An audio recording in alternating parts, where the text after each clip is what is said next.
Jesus, it's both out between the church.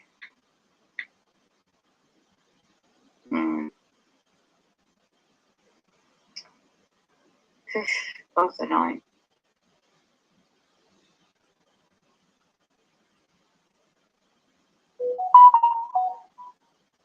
Camera point away as I approach to watch the sun. Street served is where I am. Monday the 5th of the night, 2022. That's not your natural sun. It was spraying like anything around it. Streets here.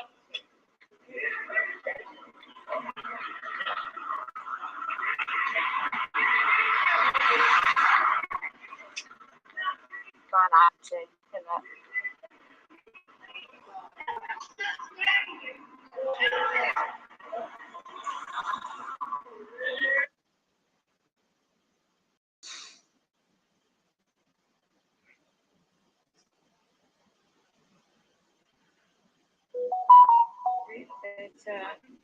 Sorry, All Saints Church and homeless.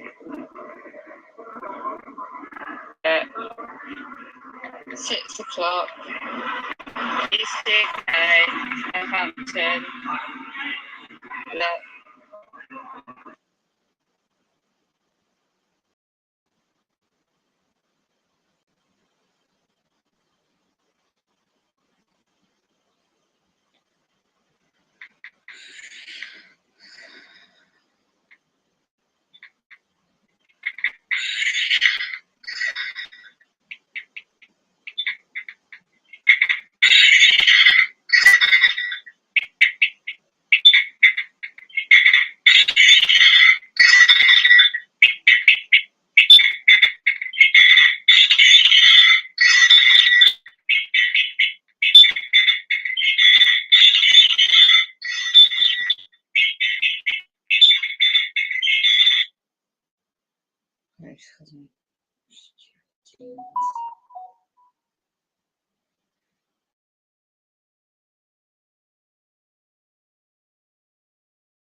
wow, look at this. I might buy, I'll send it first to Peck Windows. Technology.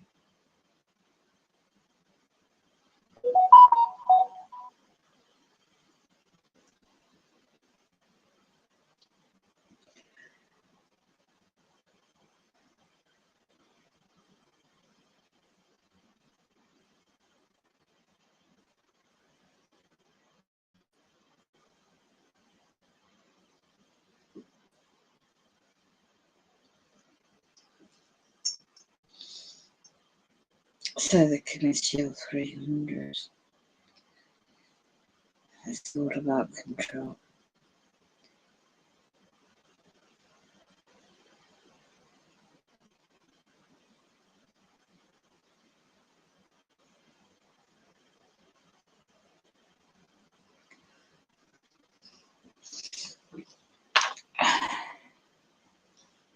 Inside you got pathetic people on the internet that are being distracted.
Every hour, Earth is hit with more.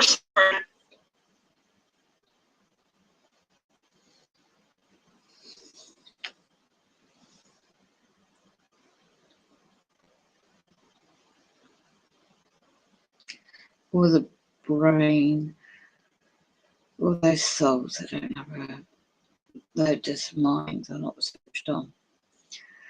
They need to educate themselves by the reality of life,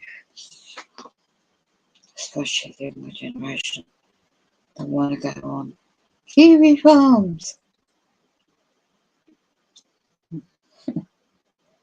Kiwi farm. What's so special about the Schooling website? It's military black ops operations. Operations. Operations. Operations.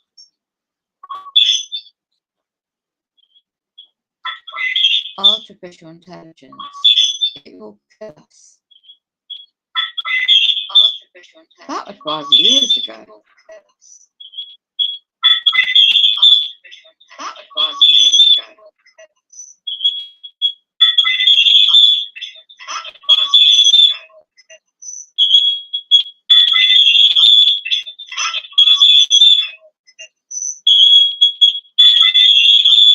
You can tell it's going on.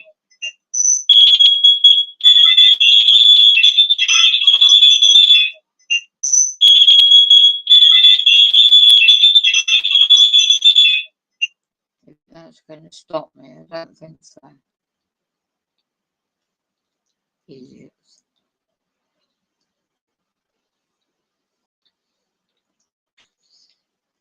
accuracy of the Bible. Is the Bible a historical book? Certainly it is. Is it a spiritual book? Absolutely it is. Is it a doctrinal book? Absolutely. Did the Lord Jesus Christ really live? Yes, sir, he lived. And on and on and on it goes. So when this is over, I'd like you to look at it. It's quite a remarkable thing. And this was found in the 1800s. And I think it was in Iraq or somewhere in that area over there. But keep in mind that the Tigris, Euphrates, the Hiddekel, the Gihon, these four rivers that come to a head in the book of Genesis are in what's called the Valley of Mesopotamia. And the Mesopotamian Valley is the cradle of civilization. This is why when they called Abraham, they called him out of Ur of the Chaldees, of the Mesopotamian, that area around Babylon. That's where it came from. That's where civilization came from. After the flood, the ark landed on top of the Mount Ararat, and they left there and they migrated to the plains of Shinar. And all you have to do is take a map and look up Shinar. You'll find it's right smack down there around Babylon and that area. So we've got quite a remarkable thing going on here then. We've got a pagan king that sees his name in the scripture, and because he sees his name in the scripture, he's overwhelmed with the fact that the God of Israel has chosen him because he is a anointed one to let Israel go back and build their land and build their temple and build their walls and reestablish their priesthood. And what started, it continued until it was brought to a finish. Thank God for that. Wouldn't you like to see him go up here on, 1600 Pennsylvania Avenue? Is that what it's called? I know what 10 Downing Street is. How do you know what that is? Yeah, 10 Downing Street. That's Prime Minister of England, right? All right, I think it's 1600 Pennsylvania Avenue. I'd like to see the Holy Ghost move in that place. And I'd like to see God begin to move in a way we haven't seen him move in a long time. We need to start praying as Christians because we can see that. We can see it. I believe it's God's desire. I firmly believe this, that he can revive every one of you. It's his desire for you to have revival. Now, it may not be his purpose in reviving a whole this or a whole that, but he can revive you if you want to be revived. He'll revive you. He'll put the joy back in your soul. He'll put a song in your heart. He'll give you something to live for. Your Christianity will no longer just simply be an idea of a bunch of stuff you believe. It'll be coming out of your heart. How do I do it? There's two things you've got to do. You can't overlook it. You cannot. You got to read your Bible and you got to pray. Read your Bible and pray. Read your Bible and pray. And here's more than likely the best way that it'll work for you. Start reading your Bible. Start reading your Bible. Just read it. Well, what about the things I don't understand? Just read them anyway. Read them anyway. It's God's word. Just read it. And then you'll be surprised at how when you start reading the Bible starts talking to you.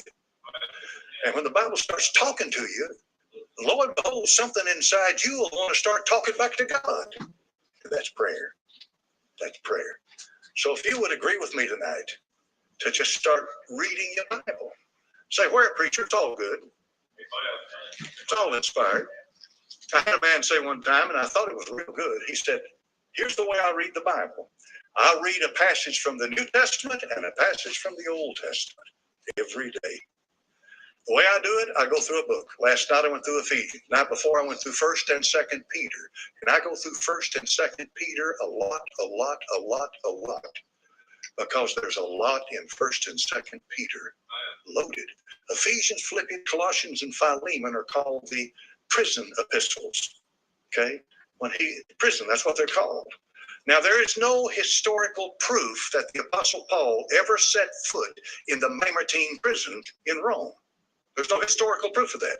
I'm not saying he didn't, but there's no proof of it.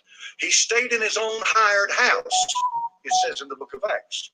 But he did write Ephesians, Philippians, Colossians, and Philemon. Read them. Read those 4 books. Read what he said about his bonds. Read what he said about how it was affecting those around him. He said, my bonds that I have has gone out as a witness and a testimony, and men are more bold now to preach the truth because of my bonds, because of where I am and what I've been going through. In plain words, Paul was living out in his life what he'd been preaching on the street corners. That's the witness. He'd been living it out, what he'd been preaching. And I found this today, and I didn't know it was in this book, this beautiful book that was given to me a few years ago, Psalms and Hymns and Spiritual Songs. And believe it or not, this is printed right here in Knoxville, Tennessee. It's an amazing thing. And it's got old stuff in it. I mean, old stuff. We're talking 1700s, 1800s. Here's one written, the writer, 1717 to 1795. You read that and you think, well, good night, I can sing that today. And you can. Because he says, I am the Lord, I change not. Same yesterday, today, and forever. You see, there's nothing, it never grows old. The truth is always fresh and real. But when we had our school here back in the 80s, early 80s, our teacher's name was David Reagan. How do you know David Reagan? Some do. I think most of you don't. Well, David Reagan was a good man. He taught in the Bible college. I went up there at that college for a while. He taught. And then when we had our school, we had an academy here. He taught in the school. David Reagan passed away in 2007. Went on to be with the Lord. I didn't know this, but he wrote a song. Would you like to hear it? I'll give you some of the lyrics from it. He said, my needy soul will bless the Lord and all within my frame. When I will look to him and bless the Lord, I'll bless his holy name. I bless him for his benefits in numbers large and vast. Of these how could I e'er forget? Good things both now and past. My sins piled up into the sky, completely he forgave. Redemption was the price he paid. His blood my sins did blot. And let's see, he satisfies my mouth with good. He shows his kindly face. Each day brings new proof of his love, his tender love and grace. And then the last verse, there's 8 verses. My needy soul will bless the Lord, and all within my frame will look to him and bless the Lord.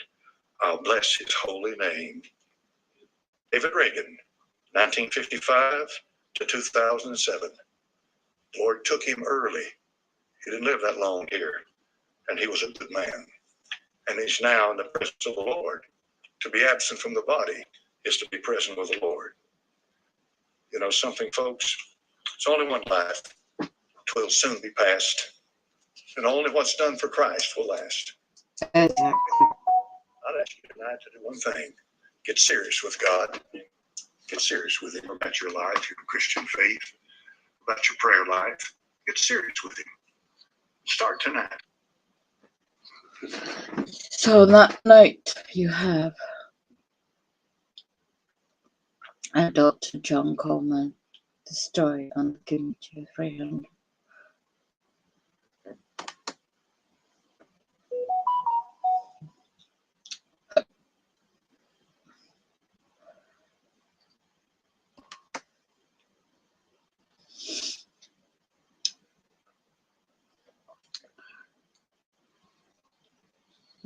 The truth will never die.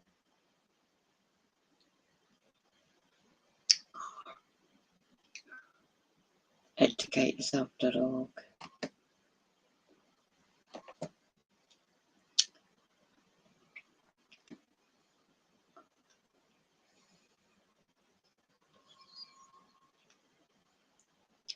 And you can find out the origins.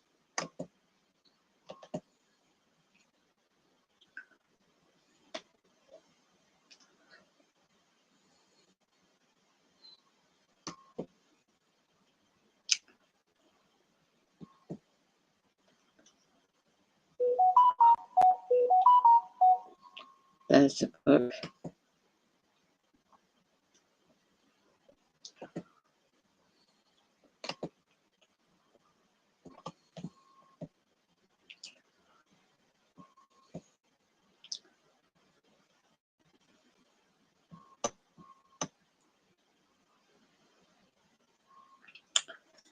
So, who controls every aspect of politics, religion, commerce, industry, banking, insurance, mining, the drug trade, petroleum industry, a group answerable to no one but its members?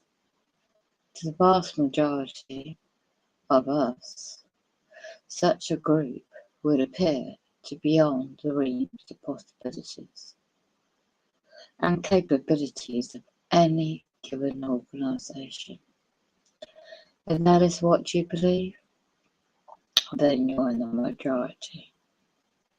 The concept of the secret elite group exercising control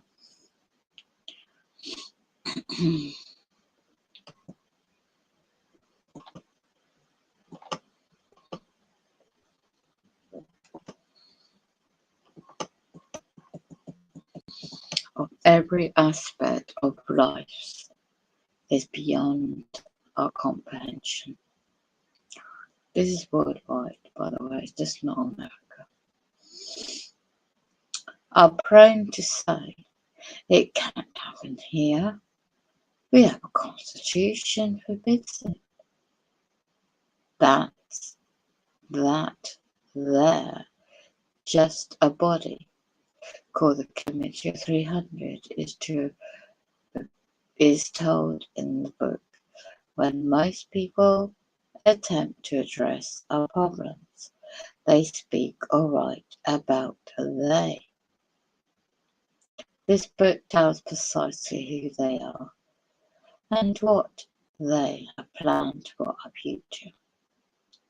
It tells how they have been at war. It's not just America now, it's the world.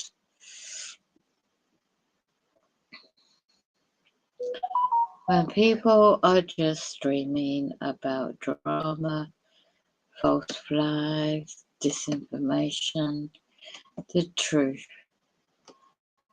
they will not know what to do when it hits them right in the face and the world goes back to biblical years.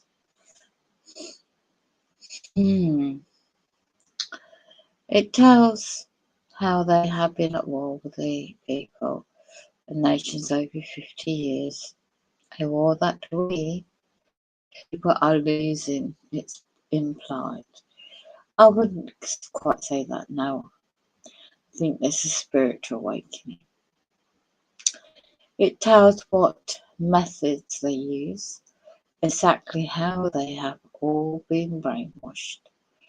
Well, the implants goes back to the 1960s. They've been messing about the human brain before that. There's advanced technology now called brain interface, AI, and test subjects are known as targeted individuals internationally, not just one or two. Yet, the brain is the new battlefield of a document I've read. The year of the document is for the future, for the year of 2040 and 2050. If you haven't seen movies known as Upload or TV shows, it's all to do with transhumanism. Mixing human, taking the equation of what we know as to be human, to merge with machine. A biodata, biotech, sympathetic materials, implants into the body, control and essence, and chips in medication and pills, and the future is a bit like a movie called The Fifth Element, an actor known as Bruce Willis. It's very informative of what we're living through now and the future. There has to be a major crisis of the world for the massive reset to take place. Then you have the control of the money, supply, food supply, water supply, you have to control the populace and the psychological mindset, the brains of families, and if families can't feed children, what will they do? The Tavistock Institute was created in the 1990s and 1920s. One purpose? To manipulate the populace back then into wars, World War I, World War II. What do you think they're doing now? So, watch out for the spin of things coming very quickly. It's not just the world, we're England too. When you get educated with knowledge, they come after you. They hack into everything, not just the brain. It's your every aspect of your life. They isolate you, they lie about you, the slanderous comments. You see, the Satanists, and if you don't know what that is and what they're into, well, only Lord of Jesus Christ that died upon the cross saved humanity from sins knows the deep, dark side. When you had the Nephilim, which is like the DNA mixing with human DNA, creating non-human, well, hybrids really, known as Nephilim. And then you have the demonic side taking over individuals who are falling down psychologically, practically, financially, and they turn to hard drink and drugs to hide the pain. And that's when the demons come and possess their souls. And when you see people through their eyes, you can see through their souls through their eyes. You know. And if you're a starseed and you're being put into the Mailbs military black ops program, and they're using the individual, you think it's alien adoptions. Ufology? No. It's very well known for a long time. They adopt humans, men, women, children, by experimentations underground military bases. Oh yes, I have audio evidence as well of the advancement in technology is more like 100 years ahead than they're going to let on to the public. If you don't know about the Stargate project Looking Glass, if you don't know about the room, you know, they can travel through time, travel through time, and when the physics in time and space is nothing to them. They worked that out already with the portals. Why do you think they've developed CERN a long time ago? Looking for the God particle, looking for the outer space or inner space. But there's all this debate going on still, flat Earth, round Earth. But what they know for a fact is this known Earth is in collision with what's known as the title, the labels are multiple comets.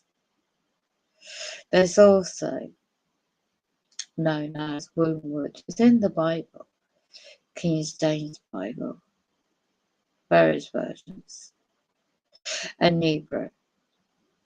There's people in different platforms, social media, for example, having pictures, videos around the world. These comets, the planetary bodies accompanying Hebrew is here on Earth atmosphere. The thickness and manipulation of the weather engineering of the clouds are covering it up to the naked eye. So these people on Chemistry 300 and the 13 bloodline families back in history, the ancient tribes and individuals, different parts of the world, could see the timelines when the flybys of Nibiru happened. So various people out there, Dave Dobbs, many good people that have been monitoring the timelines of this inbound planetary body system. So what do you think the military operations of the very deep underground bases are for? Not just what I mentioned. They've already been stocking up. They've got their own underground tunnels and railway lines and cities. They're like massive cities. But only select a few are there already. So the well-organized satanic ritual, well, those that are into the dark cultures, the darker cults, they're running well-organized, well military position per se on the factual everyday, making every day look so-called normal. Don't raise suspicions of the real issue or what's really going on. Distractions from what's really is to be uncovered so quickly, so soon. And if you're not prepared, your hearts, these quotes in the Bible, hearts of men will just fade with shock. You see, don't be confused and misled by Project Bluebeam. The skies are being altered to create the Skynet of the light blue colours, so all the satellites can work together, creating the illusion God speaking to you. Whatever your belief system or entity or spirituality may be, they will create that entity in the sky, whatever subject, whatever belief system. And then why do you think the 5G grid pattern or 6G now coming in, smart technology is all linked? But the ultimate is the human brain, the avatar. Creating the avatar to digital twin. And the Avatar movie is all about that. So it's all out there. Hollywood and TV shows, media, etc. They're all in tandem together. So that's just one of many. And I'm just going to check the screen. Hello, my dear. How are you? Tanya. Sending prayers to all beautiful target individuals. Blessings to you, Tanya. It's 2:something in the morning. I got home, paying ovations, something was put in my drink, and made me sleep. Made me sleep. Can you believe that? Fell asleep, I think 10:30ish. Let me go back because I hacked it into my internet again. Oh, God's sake. Can't leave me alone, can I?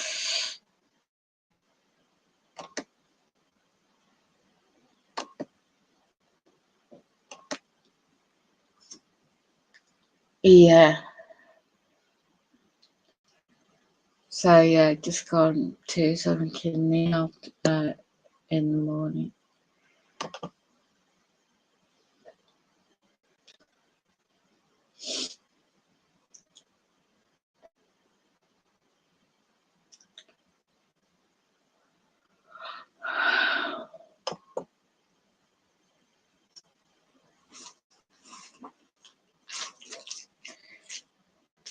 As Tanya and many others know too well what technology is being used.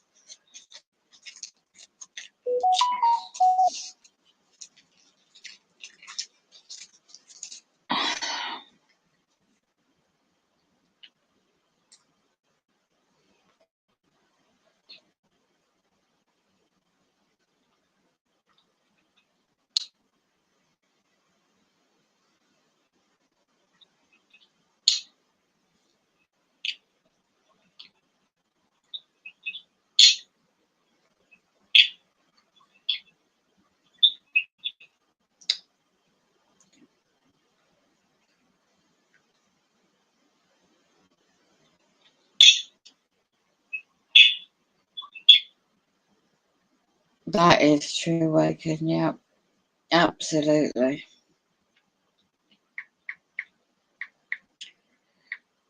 And how are you?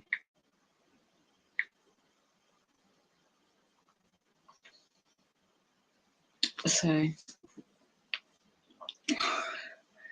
when there's a corn and the subject of control, this is water, mainstream electric gas.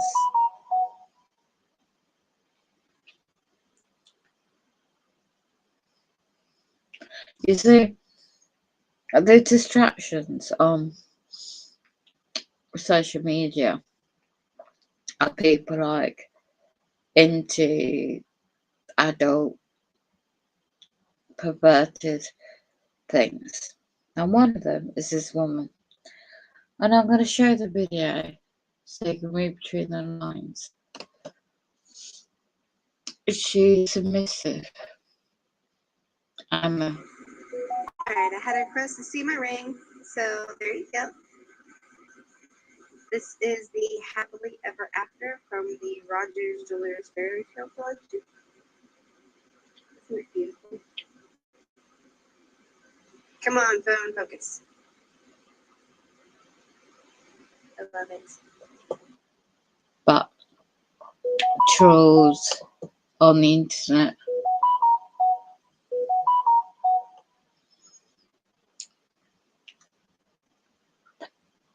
Right? A lot of these individuals, Tanya, you need to be careful.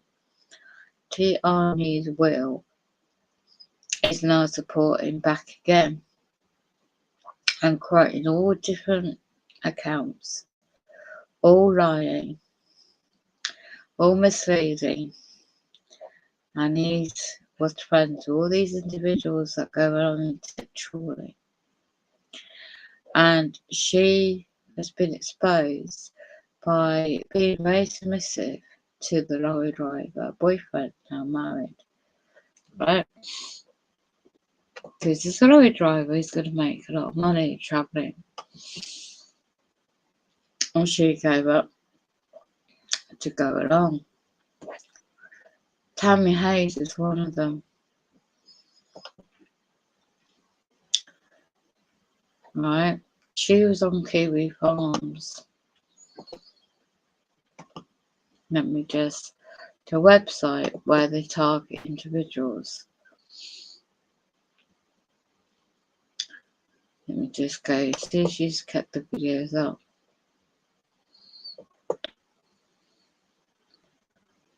Now she's taken a lot down.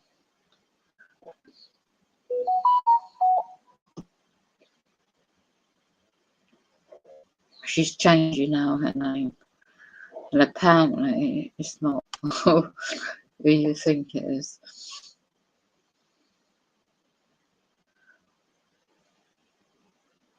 Yeah.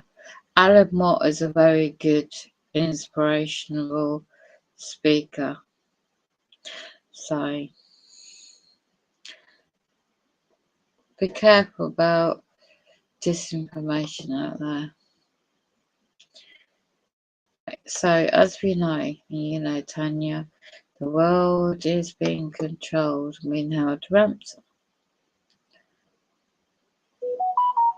But also, when you're being targeted and you're subjected to that,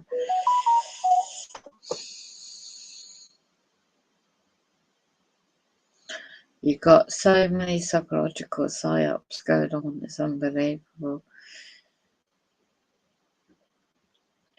I can't stay up because of the time difference. But in England, okay, you got Australia come out already. Must get the inflation genie back into the bottle. We already know the fact what's going on.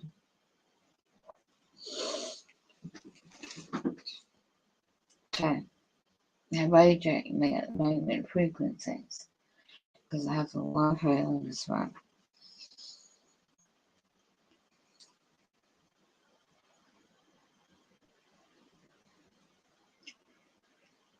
So I'm going to go in my playlist and see what we can find.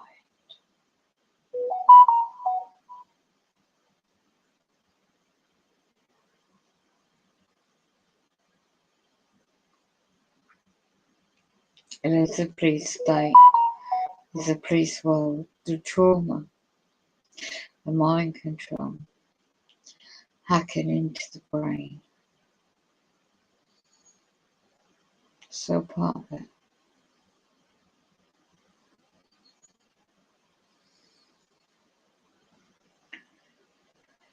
Now,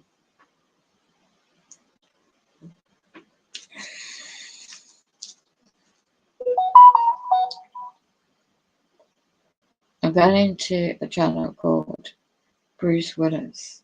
It talks about non-human entities. And we were put in these dog cages. So it was first they put the girl in there, and then there was already the boy that was already. Super soldier. They consider human beings as lower beings, so they think that they should be able to eat them. Reptilians also eat other different types of beings, not just humans. And just like how we eat cows and chickens and pigs because we think they're lower than us, so they just, that's their perception on humans. So they just come here and feast, and they go back to their fourth dimension or whatever planet they're on, the third dimension, and then they do their thing. So most reptilians like to eat children because they're more tastier, more younger. When they're in a scared state of mind, they project adrenochrome and this negative energy that really gets a high for them. It's almost like a cocaine high for them. Like there's thousands of different types of Earth planets, exactly like this ones that are actually foreign planets. This whole system that we live in today, where we go to work and we vote and we listen to music videos, this is actually a controlled matrix slave system for conscious beings to be controlled in a matrix of where they're asleep and they just don't know what's going on, but it's happening every day. On most reptilian worlds, they have it's like, I would say the best word to translate it to is colonies of humans all over the planets, and they're just big walls. It's like a concentration camp where they have humans breeding each other, and they chain the walls and they feed them to get them fatter or skinnier, whatever type of dessert they want, and then they just eat them. I'm not sure, because I don't know, like every world I go to, there's always humans chained to walls. There's hundreds of thousands of kids in basements somewhere being mined for adrenochrome. I don't know where these people come from. Maybe they're just, because I know humans are a very, very big food source and slave force in the galaxy. They're very used among lots of alien groups for food, sex, and workforce. Actually, it's a lot. Mostly, it's I would say 60% of it is actually our own governments, not our own government agencies and the SSP that are kidnapping these kids. These kids are just homeless kids, people that no one will notice that's missing or no one that will care to find, and these human groups will use this as a trade bait to other alien groups for technology or even information, because that's the only thing humans have to trade. In the police station, when he was being held down and the sergeant came over, he said the sergeant shapeshifted in front of him, turned into a reptile, and then came back to human and then shapeshifted again and returned. And one of the primary sources of loosh, which is emotional energy that they feed on, the humans are a hybrid creation that gave off the best and the most pure form of loosh. Loosh being emotional energy that provides food for this, whatever it is, reptiles or whatever, that within the human experience, the finest and the most pure form of loosh came from pre-adolescent children. And in satanic rituals, that the pre-adolescent children are used primarily in certain satanic rituals because of they give up the most pure form of emotional terror that you can imagine. From our point of view, it's perverse. From their point of view, it's filet mignon. This is the best form of food that we can get. I had an office in the radar tower. It was the first office on the second floor in the back. Next to my office was another office, and I remember, I swear on a stack of Bibles, I remember a lizard man in that office. It was His Highness Draco something. I can't remember the other name. And he was about 6 foot, 7 foot tall, had sort of like scaly skin, humanoid. He walked erect like we do. He had 2 arms, 2 legs. He had a tail, but it really didn't show most of the time. He had somewhat of a humanoid face, strange eyes, a big mouth, you know, like what you would expect if you're going to put together a lizard man. So the human outcome, it's literally whether humans will survive and develop and be what we always should have been, whether we're destined to stay exactly as we are now. Technology will change. Your mobile phone will get smaller. Your mobile phone bill will get bigger, but your mobile phone will get smaller. But humans are still prisoners. And we fool ourselves that we've gone on from the horse to the motor car and all the rest of it, but actually we're still trapped. So this whole battle that's been fought above the earth and on the earth and under the earth and energetically through the minds of people, are literally to break enslavement. Because humans are enslaved, but the system has been going so long and is so clever that the vast majority of people don't understand what they are and how they're being trapped and how they're being tricked and how they're being lied to. You won't see it very clearly. One of the important things throughout all of their interaction with humanity was not to be recognized and not to be seen, because humans record in stone. We're very good at that. We create. We're fantastic like that as a race. So they recreate, and the reptilians didn't want that. You will see it occasionally in some of the Sumerian or Assyrian, Babylonian carvings. Occasionally, you will also see it in some of the Mayan or Aztec items. What you're much more likely to see are renditions of feline species from the Egyptian times, because they weren't covered by the same protocol. So they weren't. There was no ban on depicting them. Whereas there is a ban, there still is now a ban on depicting reptilians, and I'll give you absolute proof of that when I did that very nice interview on the Today programme with Holly Willoughby and Schofield.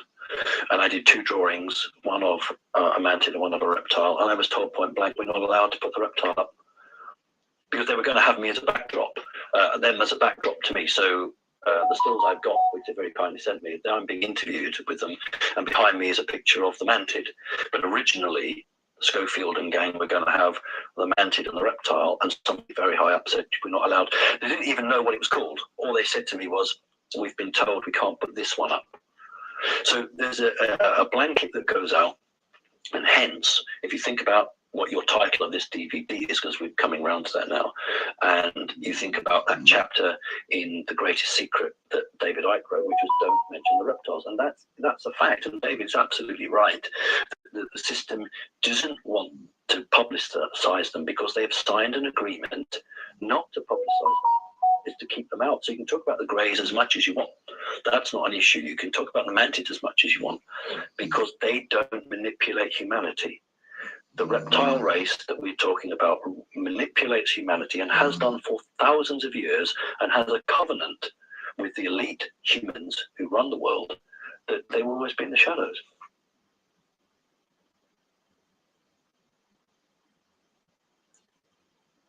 Wow.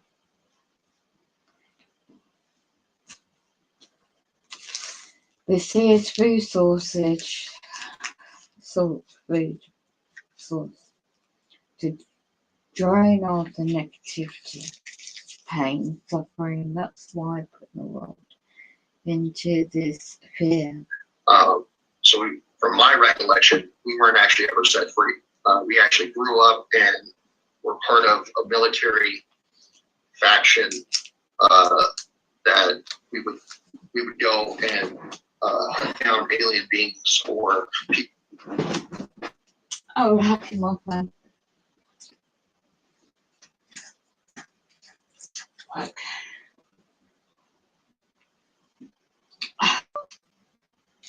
Oh, so as per usual, try again. People that were a threat to the program or to what was going on behind the scenes. We were the top tier that would hunt down the aliens and stuff. That weren't allowed to be there, like here on the stuff. They didn't have permission. We would go and be the ground troops that would go and hunt them down. And then later on, there was another, with that faction, there was another being that we hunted down, which is in the photo that I sent you, with just the head. We were in like this jungle setting, and this being was hiding in the mountains. In This is what I mean about false people. And we finally tracked him down. And he had this ability to like subdue us, like subdue beings. So this is an actual photo. An interview, and that interview was taken down. But those kids that are in the background, they were actually playing. So we had to cut through this area where they were living. These people were living to get to that being. And you can tell like its eyes are sunk into its head because of the decay and stuff. They obviously didn't put it on ice. The thing that's his head. So what we did is we finally tracked him down, and there was a unit of us. So there was it was me, Michael Jago was part of that. Anthony Zinder was part of that unit. It was like a 5-person team, and there was like 2 other people. I can't remember off the top of my head. Sorry. And this individual. We there, none of this being down. We were going to these catacombs in this mountain to try to track him, and he could sit there and paralyze you. And he had like kind of like wings in a sense. He would bring him up, and then it would cause paralysis. And I remember like I finally caught up to him, and like paralysis. I ended up being put into a paralysis state, and I think it was Anthony Zinder that caught up and killed the being. And then I remember like running up and jumping and stomping on his head, like repeatedly. And afterwards, Anthony Zinder like ripped his head off, and that's why it's all torn out at the bottom. You're tired.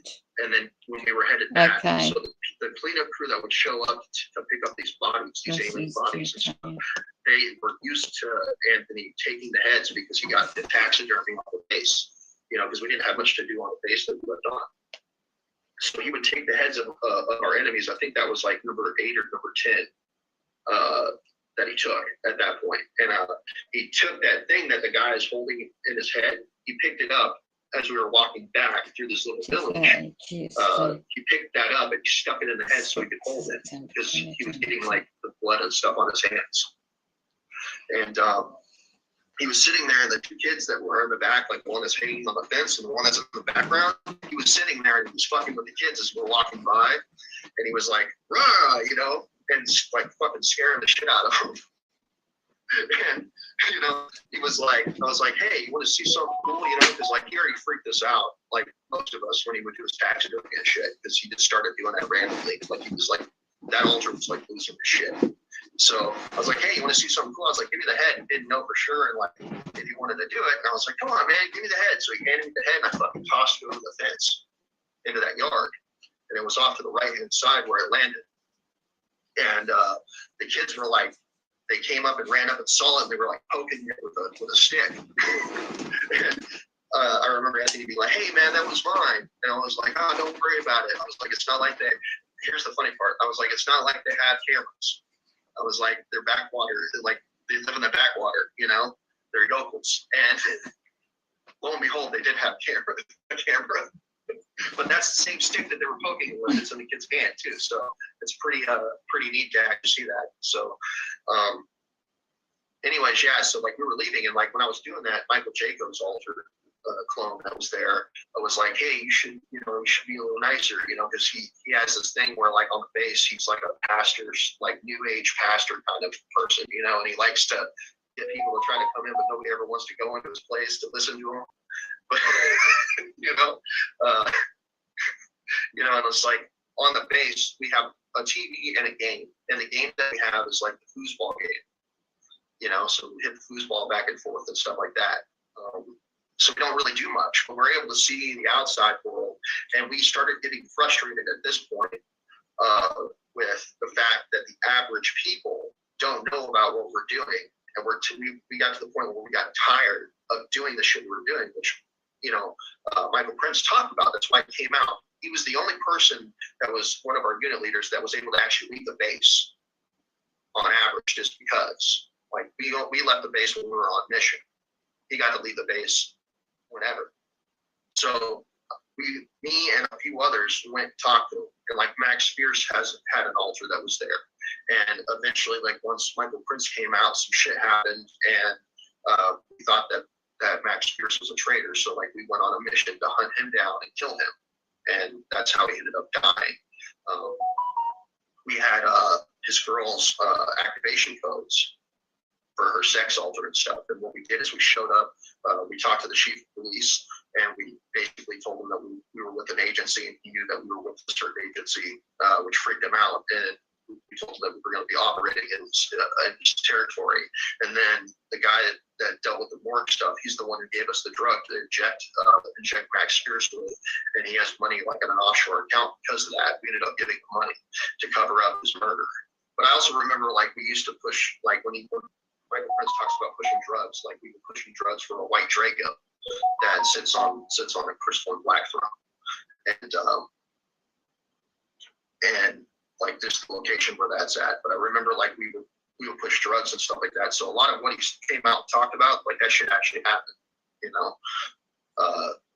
So when I remember him when you say push drugs, that means moving drugs around for public consumption. Yeah, like moving drugs around so it could hit the streets. And the whole point of the process was because you want to soften the battlefield. If you get a bunch of people drugged up, they're easier and more open to doing what you want them to do and conform. And it also destroys and deteriorates the community at large, so it makes it a lot easier. So like if you decide to finally do an invasion of the planet, you have a bunch of doped out, people that are just more worried about meaningless shit, or their lives are already destroyed, so they won't know what's going to hit them, And we were put in these dog cages. So it was first they put the girl in there, and then there was already the boy that was originally there, and then they put me in the left-hand side. And I remember talking to the little boy, like, what's going on? What's going to happen? He's like, you're going to die. We all die. Like, he was like, totally, he already knew what was going to happen. He's like, we all end up dying. He was like, just get used to that. Comprehend that basically. And he was like this, he already knew what was going down. He knew what time it was. They took him out of the cage, and he was the kid that was sacrificed, that we had to drink his blood and eat his flesh. But yeah, he would check the time and stuff and make sure that it was the right time.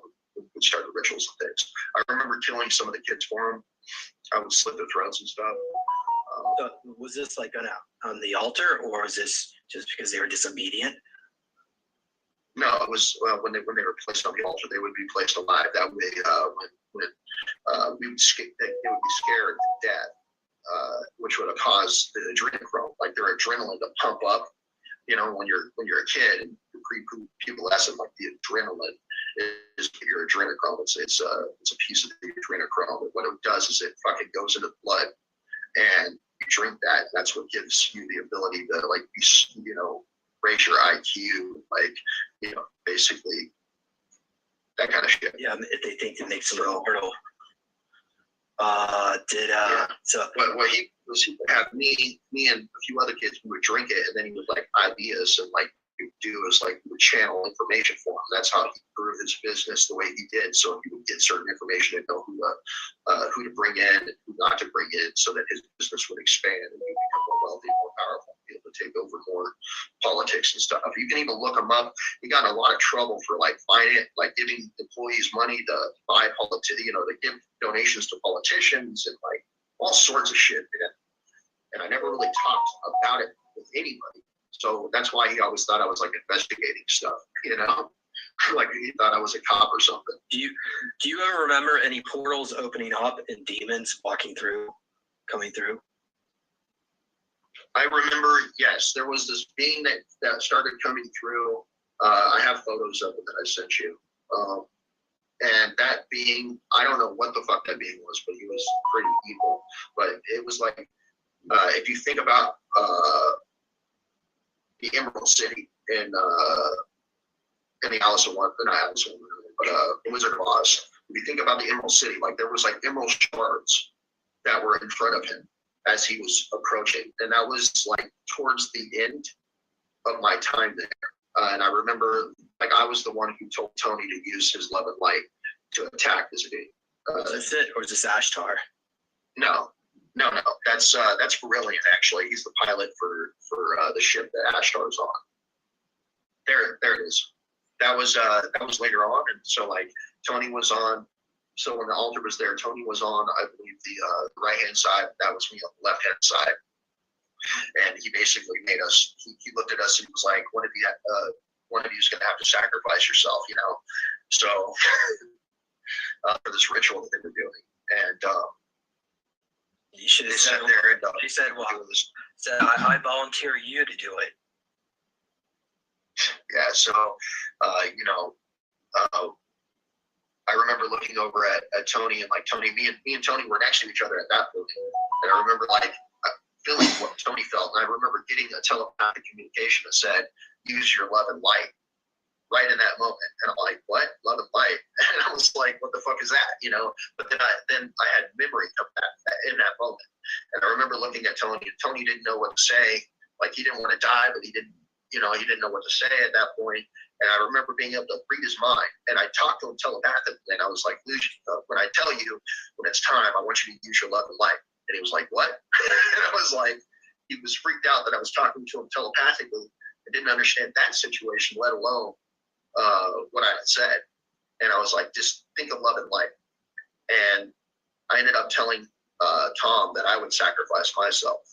And I remember Tom being shocked, because I was the one who normally would do his bidding and slit the throats of these kids and stuff, and be prepared before, we would be drinking the blood and stuff before he would put us under and then start channeling people through us, like beings through us. So this being started coming through, and like when he started coming through, I remember telling Tony telepathically, and when we did, we combined our energy, because it was like, it's a defensive ability that I learned when I was with Commander Ashtar. I think the person that contacted me was Brilliant at that point, but we connected our energy, and I shot a light beam, like a light energy beam at him, and he, like, this being was like, "What the hell?"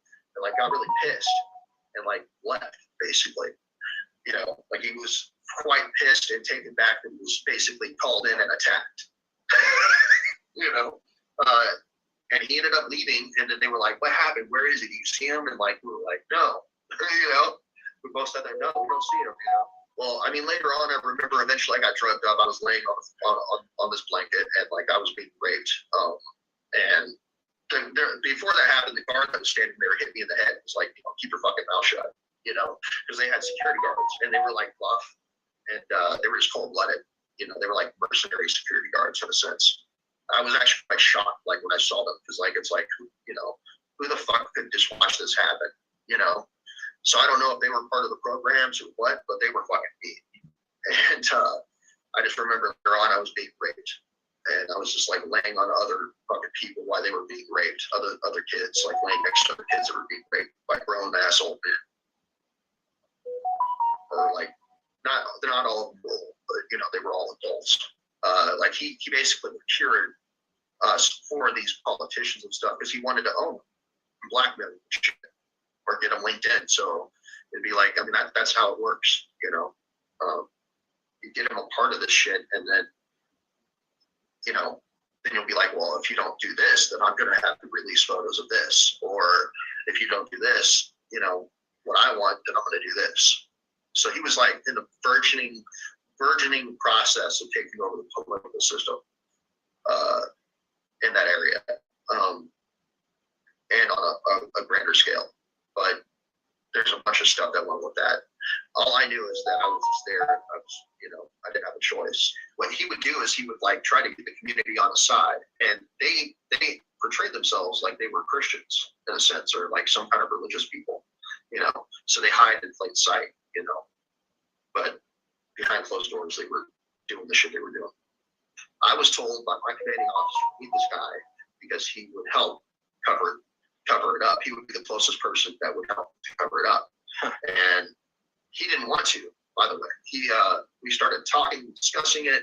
I told him everything, and he was like, well, you know, at the end of the conversation, when I finally finished up, he was like, well, what's going to stop me from just turning you in? And I was like, there's no law against jumping into other people's bodies and killing people. And he just kind of looked shocked for a minute and processed that information. It was like, well, shit, you know. He was like, but I'm just one person. There's other people that are part of this investigation. And I was like, well, that's up to you. I was like, you know, you're gonna have to figure that out on your own, you know. And when we were conversating about this, he wasn't very happy about it. But then again, like when he realized that this guy was a fucking sycophant and was doing the shit he was doing, he was like, well, you know, I basically told him, you know, I did it. At that point, I didn't know that the time was distorted beforehand, but I did it to stop him from keep doing it to other kids, you know. So I told him why I did it, and he kind of understood in a sense. But then after I told him that, then I had mentioned there's going to be another individual that looks just like me. It's going to come along and try to contact you. So that altar knows about me. And he was like, if you tell him anything, I'm going to come back and I'm going to kill your fucking kids. Kill the people you love. So, like, when I contacted him, I could tell he was being coy, but I could tell he wasn't saying anything because he was afraid that altar would come back, which he would. That altar would come back and kill his family without hesitation. That individual is a chair of Raytheon, of that company itself. Of course, I don't, like, most of these people, I think, are MK Ultra, though. So it's like, the people that really run these programs aren't even human. They're extraterrestrials. We're basically this covert warrior. Like, we're in a covert war on their behalf. So it's like what we do, like, we're not going to directly attack, like, for us as America, we wouldn't directly attack Russia, but we'll use proxies to attack them. So I watched that, and then there would be a reel that would show what's going on in the galaxy. Like, you know, how far of the dark, like, they perceive their enemies as the dark ones. And they were the light ones, the light warriors, you know, the Brotherhood of Light, basically. So they would show that, and it would show planets, and it would show, like, if the people on these planets, the beings on these planets were liberated or not, if they chose to join the light or follow the dark ones. So, like, that's the shit that they would play, you know, so we would keep up on current events. And I always remembered wanting to be a part of doing that, you know, but I never was able to, you know what I mean? Was it narrated by Brilliant's voice, like that broadcast that took place in 1979 in the UK? No, but it was narrated by a female. It was like watching the news, basically. But it was like a female alien, and she looked humanoid, and she would be basically talking about what's going on other planets, and if we're winning or how much we're losing and shit like that. So it was kind of weird. Do you get the sense that it was mostly propaganda, or like, was it accurate? You know, like, no, it was accurate. Like, this. Okay. Okay. Yeah, it was basically like, this is what our sides, and they would sit there and say if we were failing. You know, like how good we're doing on certain planets. Like if we lost the ability to protect the planet, or if the population at large, because it's the population at large that has to choose if they want to be free or not. You know, they can be decadent. And I did go to another planet that had reptilians on it, and there were a tribe of reptilians that were being attacked by a more brutal reptilian tribe on another distant planet that wasn't even in this galaxy. We left our galaxy in another galaxy. But yeah, they showed up. We gave them food, you know, to keep the people alive. And they, like, he told me about, I think his wife was captured, I believe. His mate, his female companion was captured by this being. Like, or no, she was with them, but like they were attacking them. You know, they would kidnap their people and enslave the people that they would take, you know, that survived this other tribe. And we were bringing food for them. And he conversated about how much strife that their people were in. And I decided to tell Commander Ashtar that I was going to stay there and help liberate them and kill whoever this reptilian was, you know. And I did, and I stayed there by myself. And I told the commander, you know, come back and pick me up on your way back, you know. I ended up staying there. I fought alongside this reptilian. He became a really close friend of mine. We wiped out their enemies because I had more advanced weapons with me, and I armed him up, and basically I took over and trained them on how to fight guerrilla warfare. And we ended up slaughtering this chieftain that they had, wiped out their enemies basically, and liberated their planet.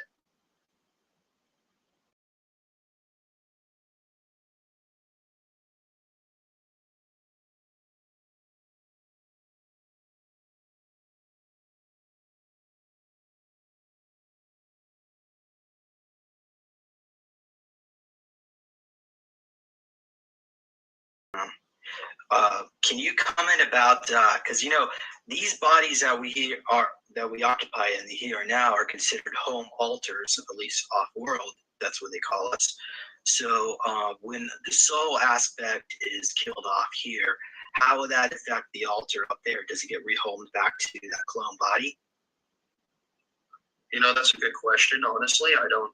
I know, like when you say you're in a clone and you die, they can basically grab your soul and put you back into another clone. But normally you home into your original body. But it's also been talked about where, you know, you could die, but your clone can still exist with that soul shard, so they can go on even after you're dead. That's pretty much what they were dressed like. They were in the Navy, and basically they were our instructors. And they were the ones who would direct us and train us and stuff. So what had happened is we would sit there and we would go to sleep. They would direct us. I remember coming to and like walking down the hallway and like coming, like basically fluctuating in and out, blacking in and out. And like then I was outside and I ended up getting into this van, and I heard him basically say, "Now shut the door and put your seatbelt on." And when he did, I kind of came to after I shut the door, and I was like, "Who are you?" You know, and he started saying stuff. One of the guy that was running shotgun, basically was talking about. He was like, "Hey man, just use the syringe." And you know, he was like, "Oh no, he's going to do what he's told." And I was like, I don't know who you are," and I started freaking out, you know, because I'd been taught, you know, that you know you don't get in vehicles with strangers and stuff like that. So I started screaming out, stranger danger," you know. And when I did, I heard these other kids start going, like in unison, like as if they were all connected. And I veered off I looked to my right and then veered and basically scanned behind me. And the others, because there was 8 of us in this van, the other 7 kids were in this van. And they were like basically all doped out. Like they were all like not doped out, but they were in a trance basically. Like they were like, "Hey, calm down," you know. And I was like, no, I don't know who you are. Who are you? Let me out of here, you know. And the guy finally got pissed and unbuckled the seatbelt, and he got out of the van, and then he walked over and opened up my door, and I like watched him, and on his left arm, he had the anchor tattoo the Navy anchor tattoo, and then he also had the True North symbol tattooed on his forearm. And I remember when he opened up the door, he was like, "Put your fucking seatbelt on." And I was like, "I don't want to." And then I tried to fight him off and like hit him, and I attempted to bite him, and he ended up punching me in the head, right here on my left hand side, because he was facing on my left, and he punched me in the head. And when he did, he's like, "You want another one?" And I was like, "No." And he was like, "Then put your fucking seatbelt on." I basically I couldn't, like, my head hurt. I was like, "My head hurts," you know. And he was like, reached over, grabbed the seatbelt, reached over me, and buckled me in. And when he did, that's when I saw his tattoo on his forearm. As I was in pain, I was like, "What's that?" It was like, it freaked him out that I noticed that, and he was like, "It's none of your business. Shut up." And he took out his syringe, you know, because he was I think it was with his right hand. He took out the syringe and used his teeth. He took his left hand and put it on my head and lurched my head to the side so he can get to my vein in my neck. And he used his teeth to pull the cap off. He let some of the liquid out and put it in my neck. And then he shut the door after he was done. They had this church that was behind the school. And like, so if I go back to before all this started taking place, that I walked, there was a playground. So it would be the school, and then there would be a playground, and then there would be this church that was behind it. So there was one day the door was open, and I walked up the steps into this church and walked in, and there was these, I did an image, but basically there was these three reptilians that were there, and they were holding a chalice, and they were talking back and forth with whoever this, I think it was like a pastor or whatever, but they were basically doing a blood ritual. They were drinking blood and stuff. And these reptilians saw that I walked in, and they were like, "Hey," you know, they were like, "Have them leave," or you know, basically they were talking about eating me next, you know. But they were in the interaction with this guy, and he was like, "No, I'll take care of it." And these three reptilians like walked into this back room. And when they did, I had sat down in one of the pews, and he had walked up to talk to me, and he was like, "Hey," and he was like, "What did you see?" And I was like, "I didn't see anything." And he was like, "Good." He's like, "That's a smart move. You're a smart kid, aren't you?" And I was like, "I don't know. I just didn't see anything, man, because I was scared shitless, you know, because they were really reptilians." And I'm like, "Fuck, dude, that freaked me out." So after that, like that night, I had went home, and I was laying in my bed, and that was the first night that I got abducted by a military group. And they basically came in and abducted me that night after I had seen those reptilians. Plus, I had been abducted like before that by another ship. I can't really quite remember quite well. Yeah, those are the three. They were dressed in like this monk outfits. It was kind of weird. So this was in a Christian church. Yeah, it was a Seventh-day Adventist church. And so these were like the clergy in that church, like shapeshift into their form, or no, these were just actual reptilians that were there that were basically, they were sharing blood with whoever the pastor at the time was. I think it was like I can't remember what his name was, but he's still active. They had us do some hand-to-hand fights with each other, and in the process of that, after you either won or lost, it didn't matter. They would hand us kittens, and they would see if you would kill the kittens. They would order you to kill the kittens and stuff. And I remember the person that I fought, he beat the shit out of me. He had a lot of anger issues, and like when I was dealing with him, I could sense that his father was very abusive to him, and would beat him and stuff. So he beat the fuck out of me, and it was in another part of the mall, and they had seating. I don't know if I had photos of it on there or not. I don't think that I did, but I have them in a separate file, I think.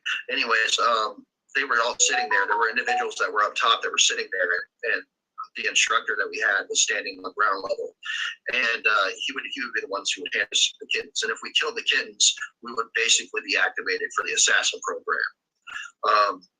The individual before me didn't kill the kitten.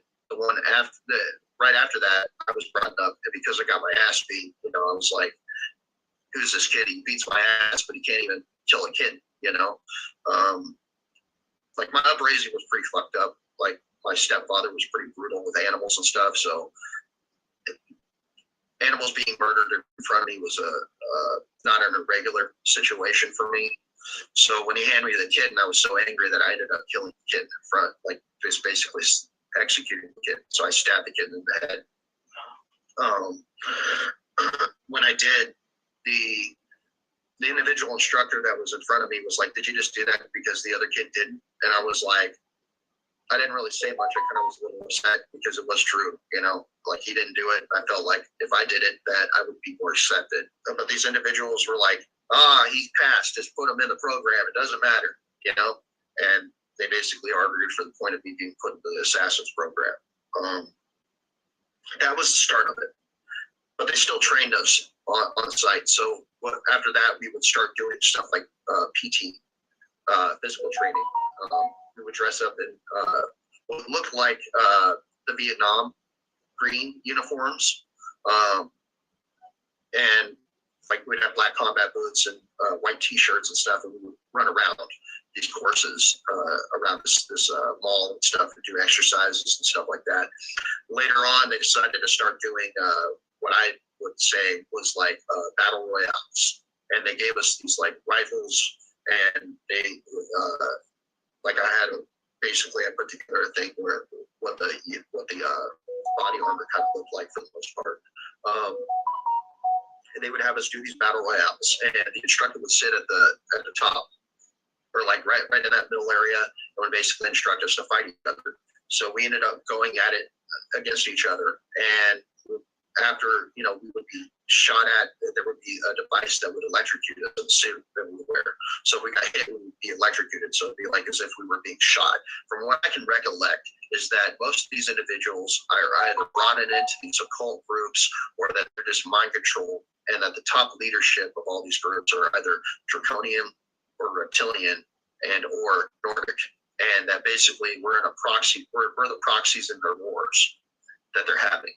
And we're basically just pawns as a species, as are other beings on other planets. I mean, it's pretty comprehensive if you think about it. I don't think we have any humans that are actually directly in charge. They're all being controlled by the upper echelons, which happen to be aliens. The reason why I stopped is because I saw that he had a Beretta, 9mm Beretta, tucked into his back pants. And he basically let me know that if I didn't get my ass over that fence and go and get into the van, that he would walk up to the house on the property, and he would go and execute both my parents and put me in the programs permanently. And he called it the programs. His name was Larry, right? Larry Shears. And when my first interview, I never said his name, but I said where he was located, that he saw that, and he ended up dying like 2 weeks after that interview.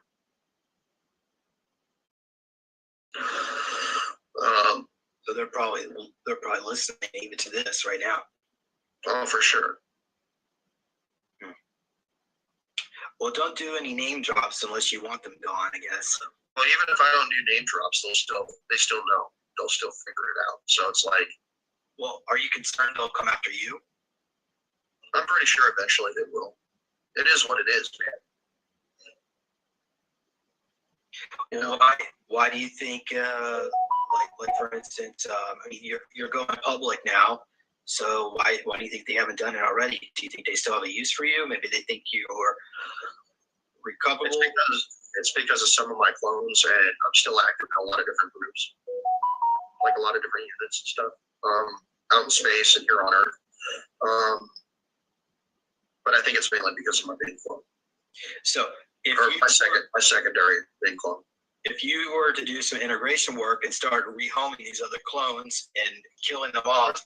So in other timelines that I've been in, because I'm not actually from this timeline. So to explain it in layman's terms, there's other timelines that have their own branches of timelines. There's the timeline that you guys are in. You guys have been a part of a loop that's gone on for about 4 different loops before previous, and this would be your 5th one. And this would technically be more than 6 at this point for me, but I remember 6 when I first started remembering. Max Spears is a major part of that talks about that in one of his interviews on that he did with I can't remember the guy's name, but they were walking in this little town, and he starts talking about his that black dragon and the gold key, right? And like once I see that interview, I do the same thing. I work the same job that I work at, and I get sick that same day. I end up like coming down sick, realizing it, and I start having flashes of memories of other timelines and stuff that I was a part of. But later on, once I start doing the integration work, and I actually go hardcore with the integration work, then they start coming around and start trying to threaten me. I have one dude that ends up showing up at my house. He's done it a few timelines, and basically I do what I have to do to get him out. It's going to be pretty funny. I hope it has to get into this one. What about and then normally they stick white fans, and they sit outside of my house and monitor me. Further on down the road, I mean, I've had the white vans show up at my work and just sit in the parking lot, you know, because I start talking about stuff with other people when I'm doing messenger stuff, and they monitor me from afar right now. But later on, they're going to try to do whatever they got to do. It's not going to work out for them. Okay, It's a pretty interesting situation, especially like if I end up meeting with you guys. That's when they normally start abducting me and stuff to find out like who the individuals are that are around me, what they're doing, who they're working for, stuff like that. My alter John took the memories that he served when he was in the captain of the ship with Penny, and took the memories of when he would order her to blow up planets and stuff. Basically, only showed him and then showed the planets being destroyed. And when he did, he basically talked to this warrior class Draco, and they interfaced, and he basically showed him images of blowing up these planets, which freaked out this warrior class Draco. And he basically was like, I work on behalf of, I worked with Notchwaffen, and I want these individuals, I can't remember what their names were, but basically the dude's wife and kids, and Notchwaffen would basically reimburse you. And when he did that, like this Draco believed him, and he basically got off the ship, went brought up those individuals, which at the time John thought they were humans, but they weren't. They were like humanoid, like blue humanoids. And they brought up his kids, and John basically was kind of shocked at that point, because he was used to them only being around humans when he served in Solar War, and it just shocked him. But anyways, he was talking to this warrior class Draco, and he basically let him know, hey, go ahead and go back on your ship. You'll be contacted. They'll give you the resources that you ask for, whatever it is that you ask for them. And they got aboard their ship. When they got on their ship and started flying away, he basically told his son to contact his father-in-law and blow up the ship. So they did. They basically blew up the ship. At first they were like, what? And like the father-in-law was like, what? And I was like, blow up the fucking ship. I was like, they're gonna start contacting Notchwaffen wanting their money, and they're not gonna pay. Blow up the ship. So they ended up blowing up the ship in the atmosphere, and that warrior Draco basically picked me up and dragged me as a kid into his room on the ship and raped me for basically dishonoring him, as his perspective was. And basically, I got raped into unconsciousness. All right. But that's what started my time in the Merchant Marine Fleet. And then past that, I have memories of being on that planet with the Orange, and we were offloading. So there was these big ass cargo holds that we had. It's basically looks like a storage shed, like the big storage units that we have here on Earth that transport products on ships and stuff. That's where we kept a lot of the humans in. And they normally were wearing like rags and stuff like that, like whatever clothes they had at the time when we picked them up, that's what they had. And they were all torn, and they were covered. Like the group that I worked for didn't really give a fuck as long as they were alive to be sold. Like me in that altar, he wasn't enthusiastic about the situation, but it's like, what do? Normally, like, you try to go against any one of these factions, they'll just shoot you in the head until you obey him or space you or whatever. So he was on this planet, and this planet was basically we were trading these slaves for technology to this group known as the Orange. Okay, and in the process of that, before we even met with the Orange, there was these 3 individuals that were there. One of them was like my second for the ship, and the other 2 were individuals that were supposed to wash slaves and get them ready for exchange. And they were basically assholes, and they basically, in short form, were like, we're not going to do anything unless they were like, they started the conversation talking about wanting to fuck some of the slave women, and my alter was like, no, you need to we don't have time for that shit. You have to offload these individuals. We're on a time limit. And they were like, we're not going to do anything unless you let us fuck these women. And then, and this alter was like, fuck, because if they didn't do their part, I would get punished for it. And as I was drifting off, the warrior class Draco that's on that ship that I served with, I fucking hate his guts, right? So he was like, ask me nicely and I'll save you. So they showed up in a ship to pick me up while I was in that work cloud, suffocating. And my alter fucking hates this Draco because he raped him, remembers him raping him. So he's like, fuck you, And there was a gray that's there, and that was like, eventually got tired of it, was like, fuck it, just basically picked me up. And when they decided that he was going to take me aboard the ship, I jumped into my secondary when Johan went to go talk to him. And I basically took him over and was like paying attention. And I was like, well, who the fuck is this guy? That, that alter basically had the outlook like, who the fuck does this guy think he is? Just fucking trying to kill me. So I was paying attention as he was talking, and then he walked off.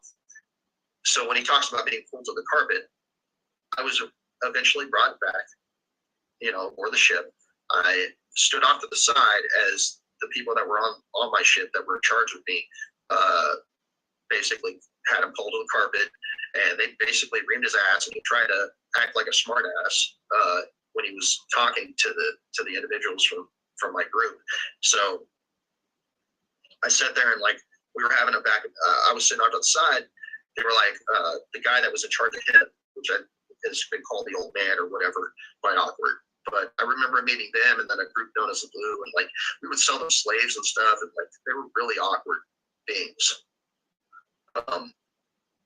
But the Greys that worked for the Merchant Marine Fleet, man, they're pretty fucking evil. They're pretty brutal, and they're really intrusive. And like I think that was the worst Grey interaction I ever had, because I've dealt with other Greys that served with Solar Warden and stuff, but like it's just these ones were just void of compassion. I'll just put it that way, because Solar Warden will take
people's DNA and clone them and use them for operations too. So, I mean, from my point of view, all these factions in space are fucking scum, and they all use slavery in one way or another, one fashion or another, and they all fucking rape us and do all sorts of fucked up shit to us.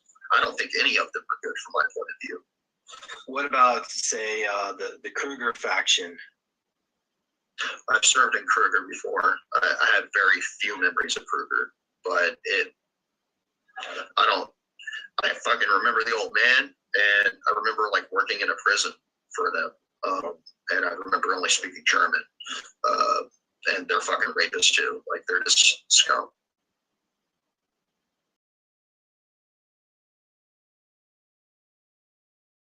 I'm calling on every brave soul out there to join me in the fight.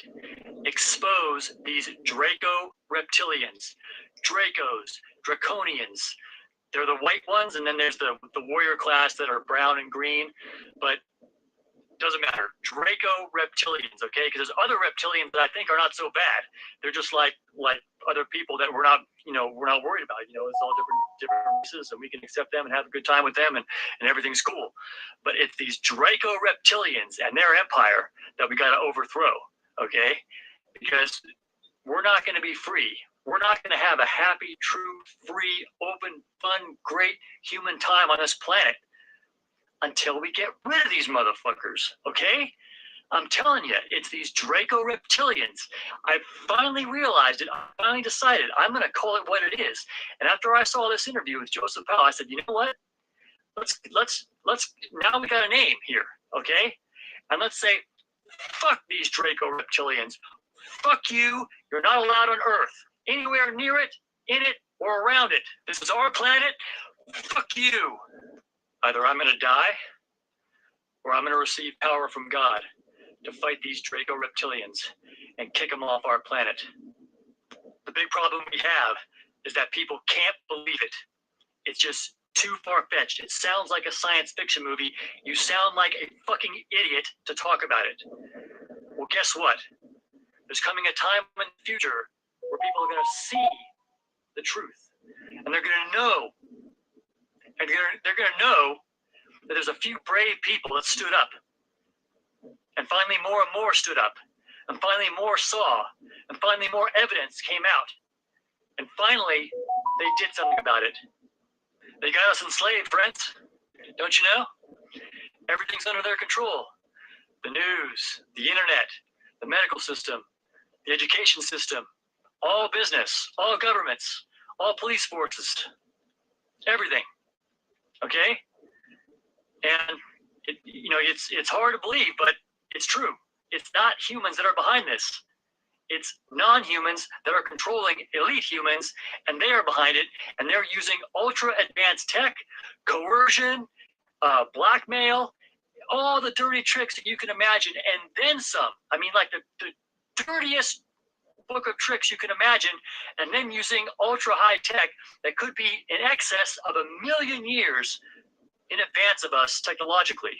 That's how we each have no hope on our own of busting these reptilians unless we have God helping us. So that's why I say, look to God, because this whole thing is not just about overthrowing these reptilians. It's about saving your soul.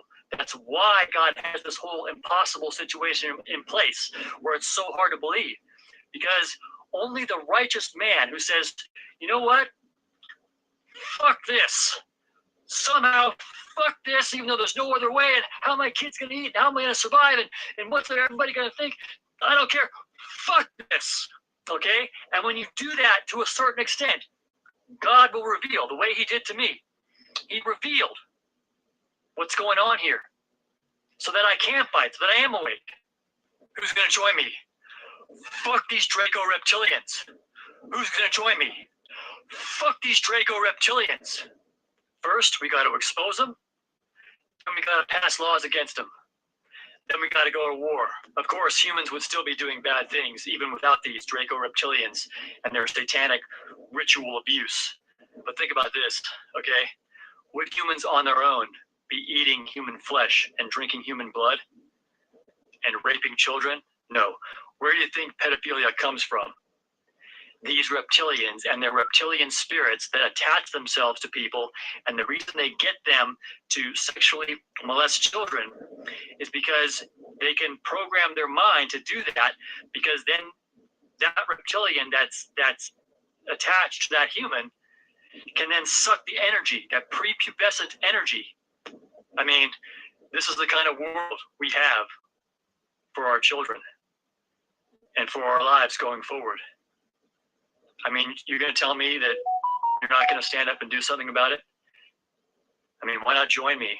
I mean, I don't know who I can get to join me to expose these Draco reptilians, because they have a whole civilization off-world and underground and all this stuff going on, and they have a whole system in place that keeps people asleep. And the only thing that's going to change the disgusting situation that we have is if people wake up and start to fight against it. And also the power of God. So, there's people that are on the side of, well, let's just kick back and let God do everything. No, I think we have to take a proactive role in getting rid of these things. We're supposed to fight. I mean, if you see, rape and murder and corruption of every aspect of our society, how can we ignore it? How can we say that there's no Draco reptilians doing this? They are doing this. They have military control over our planet. They control everything. All the governments, they kill everybody who starts to wake up and notices this or starts to fight against them. Well, they can't kill us all if we all start waking up and fighting against them and start publishing stuff about Draco reptilians. Wake up. Let's expel the Draco reptilians. Expose and expel the Draco reptilians. Expose and expel the Draco reptilians. They are the ones doing this to us. They are behind the false medical system. They are behind the fake education, debt-ridden system. They are behind the fluoride in the water. They are behind the chemtrails in the air. They are behind the food that makes us fat and sick and dependent on the healthcare system that makes us dead. Okay? We've got to do something about it. We've got to get control of our world, military control of our world. But we can do it with the good fight if we stand up and expose these beings. Okay, if we pass laws to first find a way to expose them, it's not impossible to expose them. I mean, I've been able to do it with a simple video camera. Think, if you have advanced equipment to do this, money, resources behind this, but they control all technology. Okay, they control all money and all big business. But if people wake up en masse, they can't control everything all at once. And if the entire world is working on this to fight these Draco reptilians, we can free our world. That's why I named my website freeourworld.org. Freeourworld.org. Help me to get the word out, to start exposing this, because we're not changing anything unless we identify the culprit, which is Draco reptilians. Draco reptilians. I can tell you one thing. I ain't leaving without a fight. I ain't leaving without a fight. Why don't you join me? We kept ascending up above the Earth's surface, and we went way above the Earth's surface. We're still in a tunnel, even above the Earth. There was still like a whirlwind around us.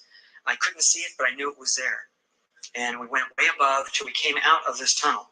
So at that distance, now we were way out in space. So the Earth was like just a ball, So I was way out in space. And I know that, again, sounds far-fetched, but, the whole thing is crazy. But it's not. It's the truth. So, and as we were out in space, it was just phenomenal to see the world hung on nothing. It says in Job 26:7 that he hangeth the earth upon nothing. It's hung on nothing. There's nothing holding it up, and you see it there. It's amazing. If all of you could see it, I'm telling you, astronauts, most of them get saved that go out in space when they see all this, because you just can't believe that this thing's hung there and turning so perfectly. And the Lord allowed me for a brief moment to experience his power, to feel part of his power. I could feel the control he has over everything. I mean, just a piece he let me feel, because I saw the vastness of space and all the stars and all the planets. And he's in control of every one of them, and there's billions of them. And everyone has a name for them. And he knows everything that's going on everywhere. It was just mind-boggling to feel the power he has controlling all that and watch the earth turning at 1,000 miles an hour so perfectly, and the water not spilling onto the land. I look at the ocean and think, what's keeping it from moving? You know, it could spill onto the land just a little bit. It would wipe out a lot. But God holds the land there, holds the water in its place. And I knew that he understands every thought man has. Every bird doesn't fly to fall to the ground. He knows every hair on your head. You know, all that came into my mind, rushed in my thoughts. You know, just being with him to grasp that power that he has. It's unbelievable. He's in control of everything. There's nothing he's out of control in. Okay, so you know, we sometimes think that, you know, God maybe doesn't hear our prayer, or why is he missing it? He doesn't miss anything. If you're watching this, it's not too late. Say this prayer now. Father in heaven, please save my soul by the work of your Son Jesus on the cross, and show me your pure words in the authorized King James Bible. Jedes Business beginnt mit einem Traum. Mit deiner Jimdo-Website gibst du deinem Traum online ein Zuhause, damit du dich ganz auf dein Business konzentrieren kannst. Mach's wie 32 Millionen Jimdo-Nutzer auf der ganzen Welt. Bau jetzt eine professionelle Website auf jimdo.de.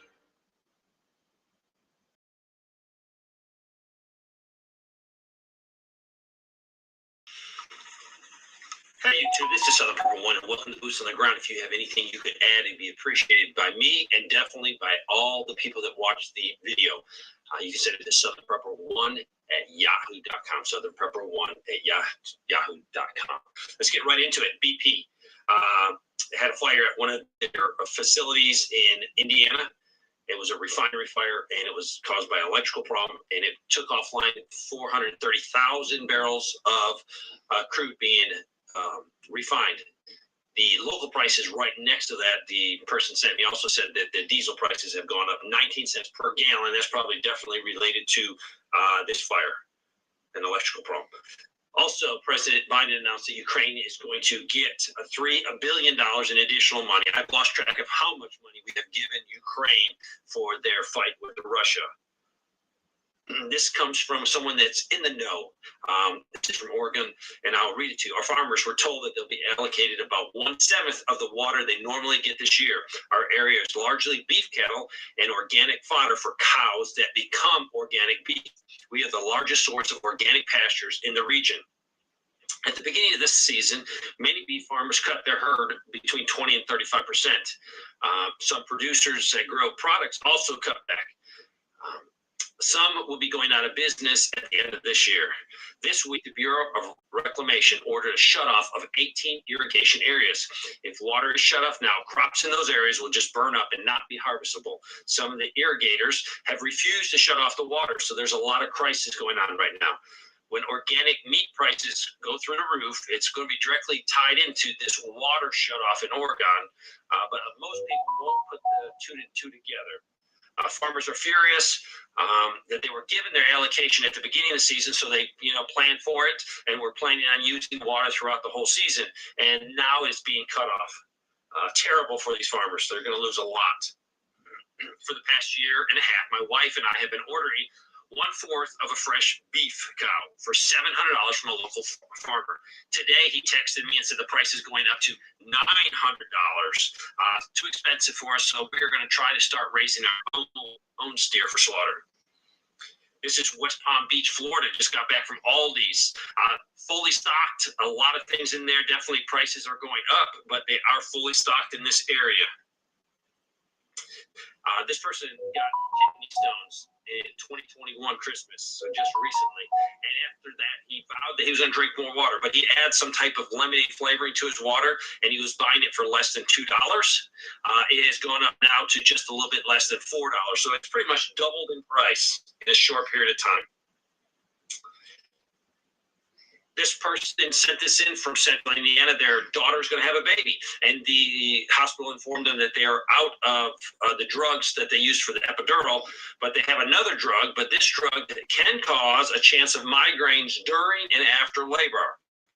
Now, that should be fun. Maybe go back to the old-fashioned way, suffering through the pain with no medication like I did.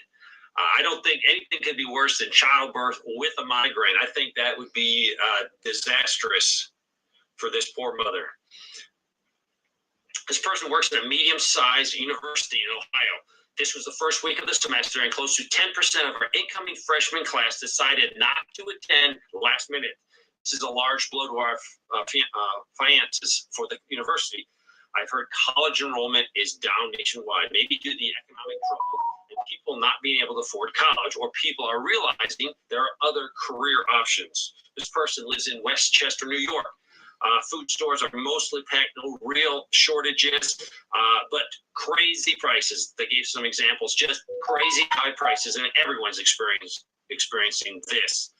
They bought 3.5 pounds of salmon, and it was $40. She said she will not be doing this again. They also went out to eat at a local pub for lunch. It sounded like 2 people.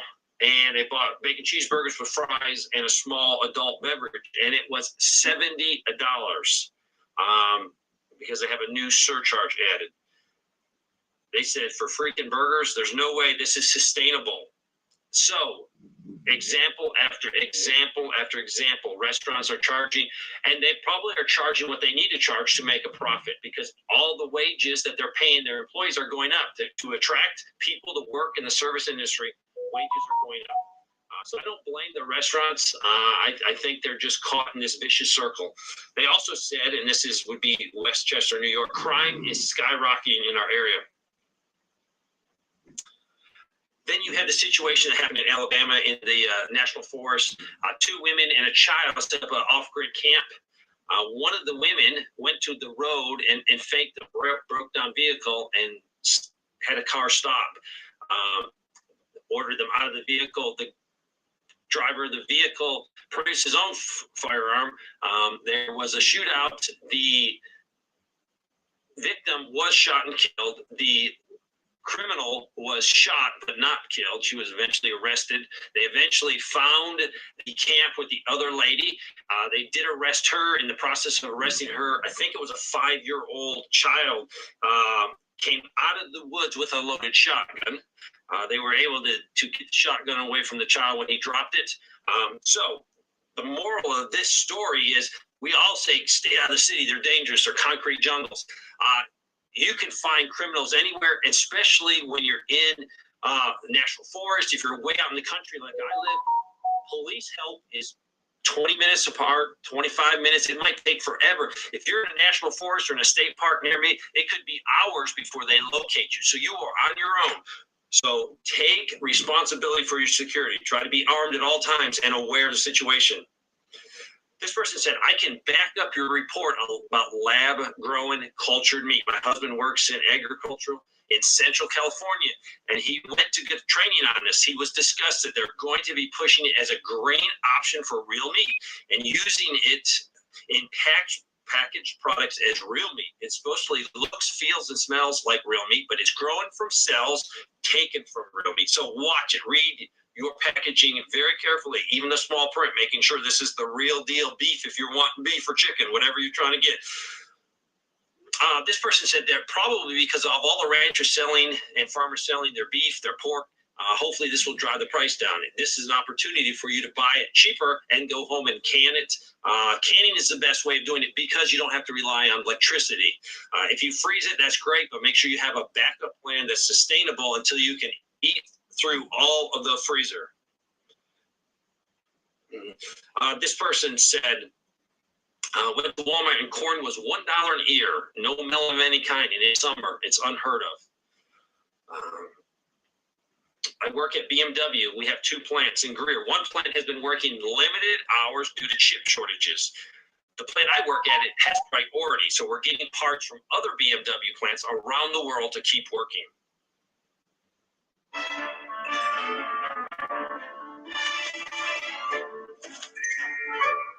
Other BMW plants around the world to keep working. This person says, we have a brand new Costco in St. Augustine, and it's missing items on what I call like the prepper aisles, where you find canned and dry goods. Missing are canned corned beef hash, chili, types of soup, kidney beans. I can't find any beans of any kind. To me, these are staples, and although the store looks beautiful, it is missing the essentials for any prepper pantry. This person says, I contacted a friend who owns a seed company here in Missouri, asking if they've heard about a possible seed shortage next year. This is his reply. Seeds, yes. I think there may be some shortages next year. Supply lines are messing things up too. I've stocked up on our seed supply for around 2 years ahead. Some of the big seed companies are out of select things now, and I haven't heard of them getting new stuff for the year. This year, growing season wasn't helpful for growing seed stock across the board. This person lives in Warrensburg, Kentucky. Our local Salvation Army has a free food drive, and it was canceled due to food shortages. Also, no potatoes at Walmart or Kroger, but I did find a 10-pound bag at Aldi's for $6. They also had 5.5 pounds of hamburger meat for $16. Very low on sugar at Walmart, and prices are way up. This person says, I work for the hospital system in the Northeast. I heard some of our leaders talking about the need to renew energy contracts at the end of the year, and the cost will be like 20% higher. That's significant when there are multiple facilities in the system. Could be millions of dollars they'll be paying more, and you know they'll pass that on to the patient. This is from Virginia. I'm a vendor, and I spoke with a Walmart store manager. He's pretty much confirmed what everyone should know. Item count is down for the store. Amount of dollars taken in is up 14%. He has been in the grocery business for over 30 years. He was a store manager for Food Lion prior to moving to Walmart. The pressure to keep profits up and being very understaffed with the ongoing supply problems. He says it's not a fun job anymore. He did say they're very overstocked in the apparel department. They're sitting on 3 times the normal inventory level, and he cannot get it out of the back room. This person went to Walmart in Maine yesterday. The bacon, aisle, flour, sugar area decimated. Only a few busted bags left. You've probably all heard that the President Biden wants to give reduction of people's bills. Some of them people will get a reduction of $10,000. Some will get up to $20,000. It depends if you've been eligible for the Pell Grant. So a lot of people say this is not he has the authority to do that. So yes, it should be challenged. But this could affect 43 million people, and I think it's up to $300 billion. This could be inflationary causing. This is free money. It will definitely affect the bottom line of our debt. It will affect the bottom line of inflation, what everyone else pays. I've heard a lot of people complain to me saying, hey, I paid my bills. Why do I not get some reimbursement? Or other people say, hey, I didn't have the money to even go to college, and I was responsible. I didn't want to take on huge debt. Why are they not doing anything for me? We are a crumbling country.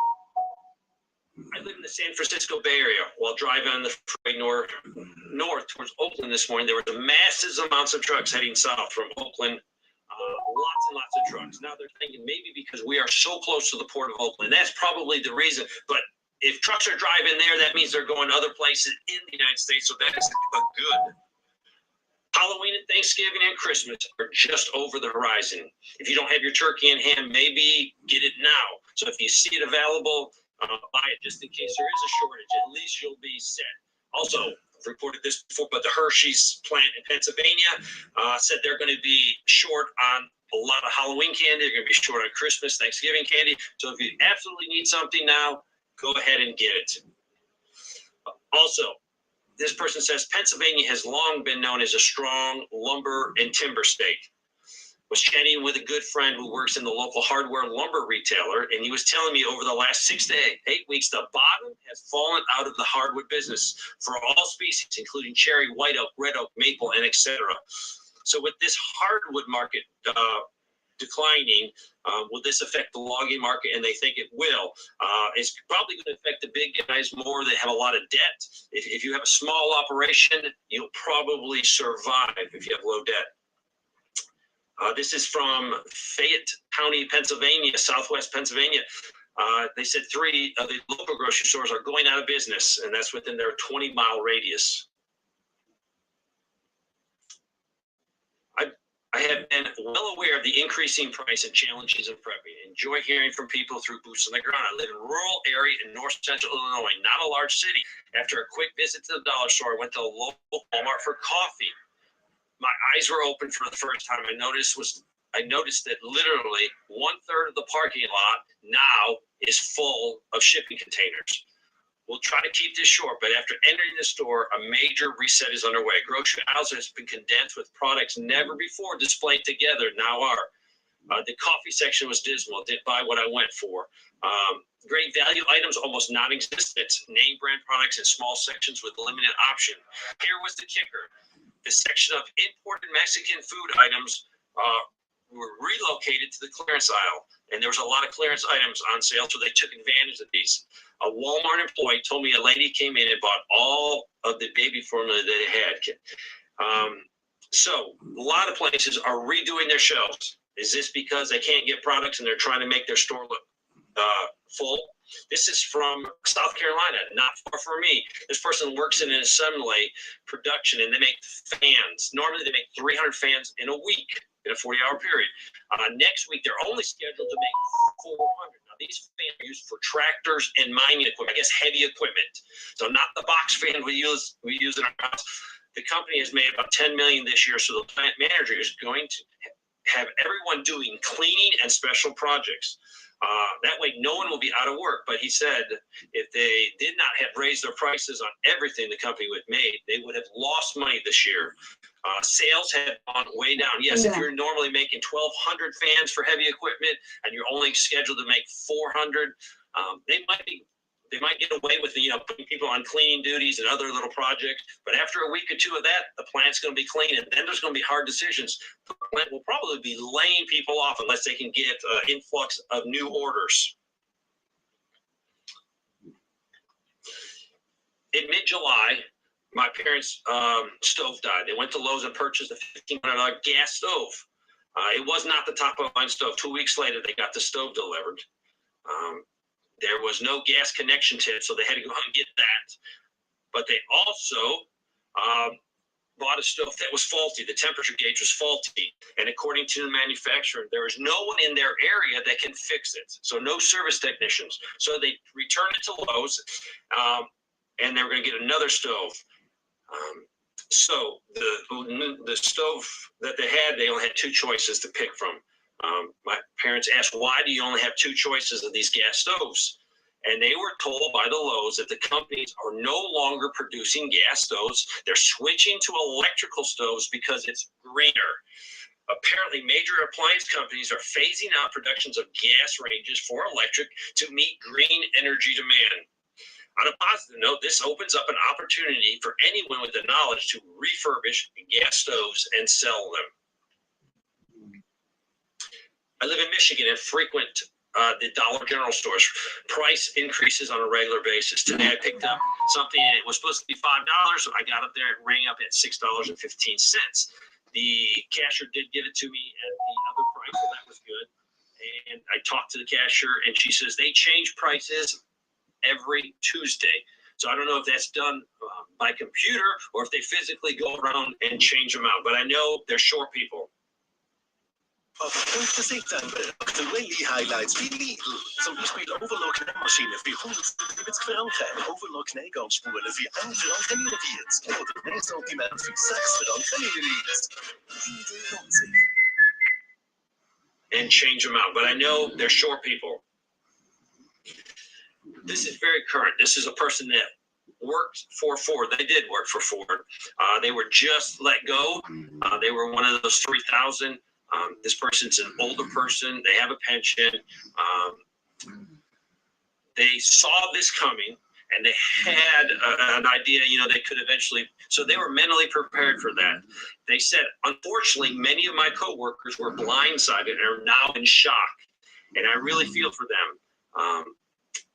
A lot of, why I had a positive attitude and I could realize this was happening is because I credit to my preparedness and my mental preparedness that I practiced in my personal life, and it helped me prepare for this next phase of my life. So, being prepared with your food, having money set aside is great, but mentally being prepared for what is coming is the biggest thing you can do for yourself.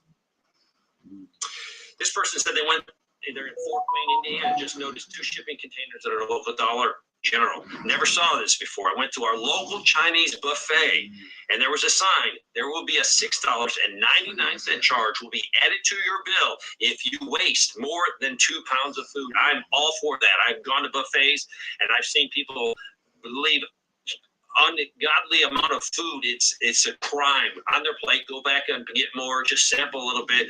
Total waste of food. So yes, I hope they do get charged if you waste food. At a local McDonald's, a sign on the self-service beverage machine, "Do not use," could be because they're out of a lot of things. The CO2 problem is still going on. This is a couple sites that list farmers and ranchers that can do direct sales to customers. One of them is www.eatwild.com. Another one is www.localharvest.org. So check those out. This is coming from Alabama, southwest Alabama. Unlike the rest of the country, we've had rain every single day in my county for the last 60 days. Beekeepers are saying they will have no fall harvest because the rain keeps washing away pollen and nectar. Also, we are largely an agricultural area other than the beaches, and the farmers are saying reduce harvest for the same reason. The pollinators cannot pollinate what has been washed away. As for the beaches, my local businesses are suffering because of the rain. Parasailing, wave running, scuba, and all those outdoor activities is almost non-existent because people do not want to do it in the rain. So some areas of the country, no rain. Some areas are getting too much. Also, I received a letter from Bay Care Medical Group of Florida, and they're not negotiating a new contract with them. So my doctor will now be out of the network at the end of the year, at the 10th month. It is next to impossible to get a new primary care doctor in the U.S. And there you go. There's some reports. Keep prepping and pray for our country.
Check the printer settings in Windows 7.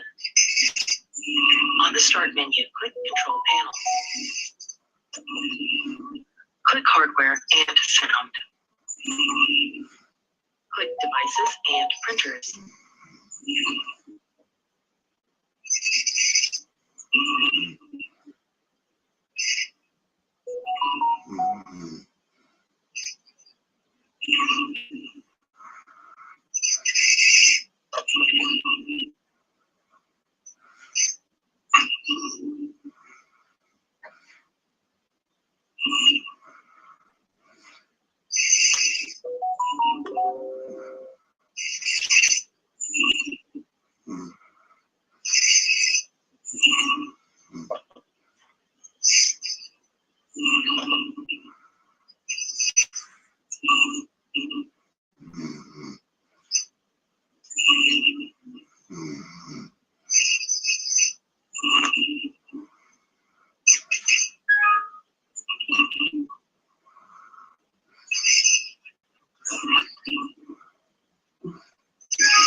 9.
through this little village. He picked that up and stuck it in the head so he could hold it because he was getting like the blood and stuff in his hand. And he was sitting there. The two kids that were in the back was hanging on the fence, and one is in the background. He was sitting there and he was fucking with the kids as we were walking by, and he was like, rah, you know, and like fucking scaring the shit out of him. And you know, hey, it's so cool, you know, he freaked us out. Like most of us, we lose patches of your shit because you just started doing everything. My life, so.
Godly amount of food, it's a crime.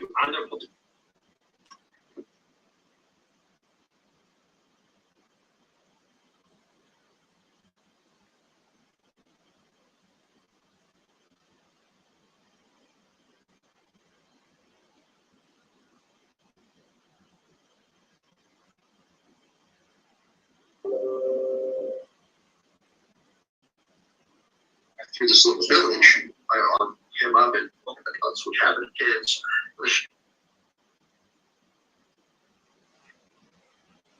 It's recording. What time is 4:20. Let me up.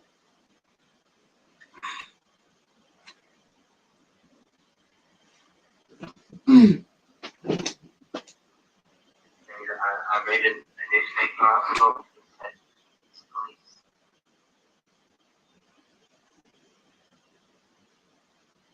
Through this little village, and they're right that way. Let's they are behind the false method. Through this little village, and they're that same day. I remember meeting that everything, suffering through the pain with no medication like I did. I don't think anything can do hamburger meat for 60. You'll probably farmers and ranchers.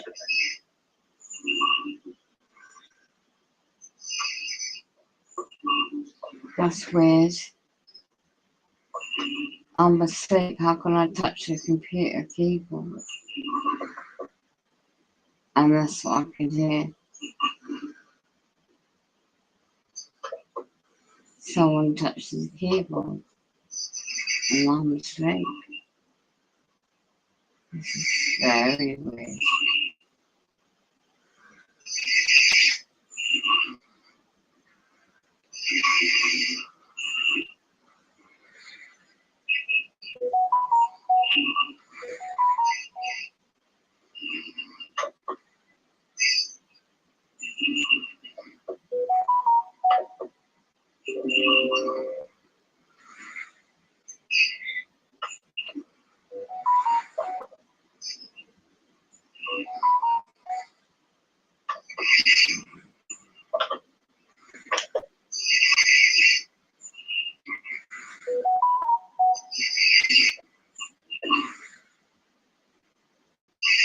The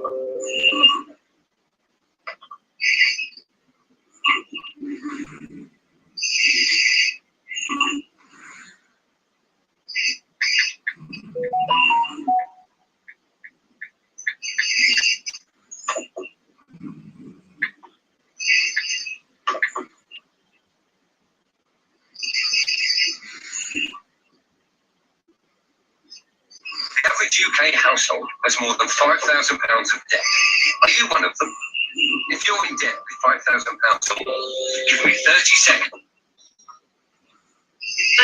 So one button was like around here. Anything you could add and appreciate it by me and Jeff.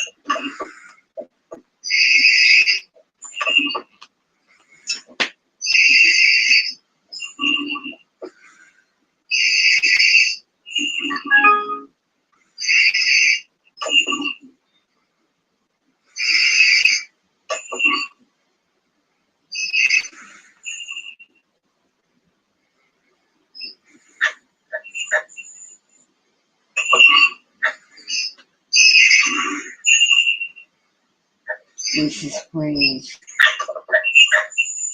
This is weird. This is weird.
Okay.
New demons.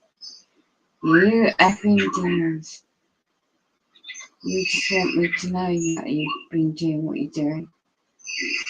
I'm asleep and I'm picking up evidence in my room. Oh.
Mm-hmm.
head with tears, yeah.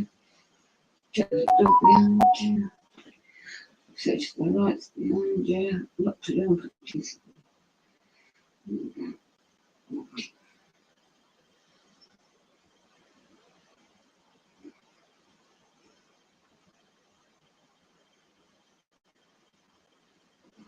Hmm.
Why did you cheat?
Yeah.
I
don't know. Because at that point, we turned into the illusion.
Well, wake up what I am the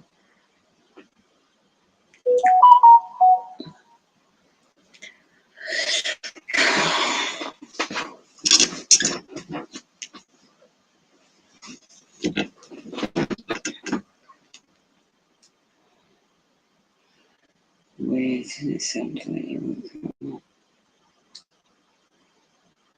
Through the beings and change them.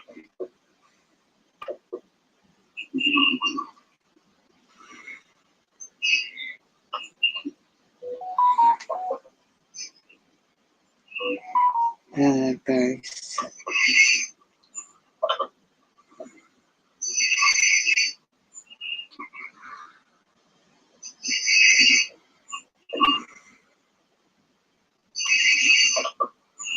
Might be a secret and someone touches my keyboard.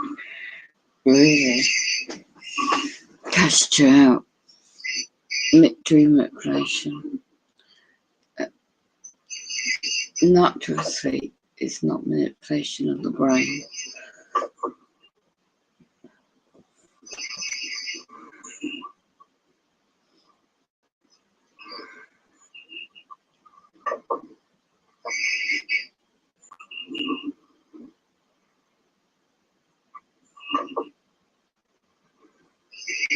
Yeah.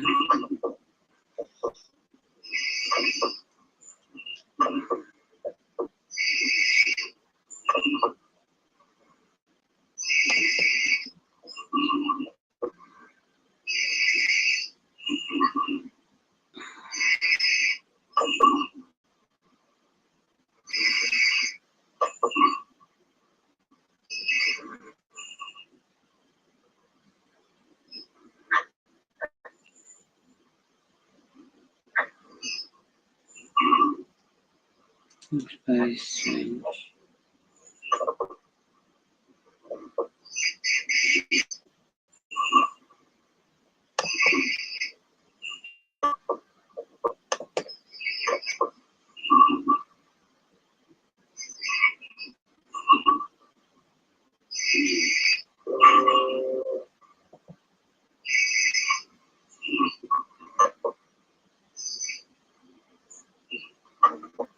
How can I be asleep and use the keyboard at the same time? Tell me this one.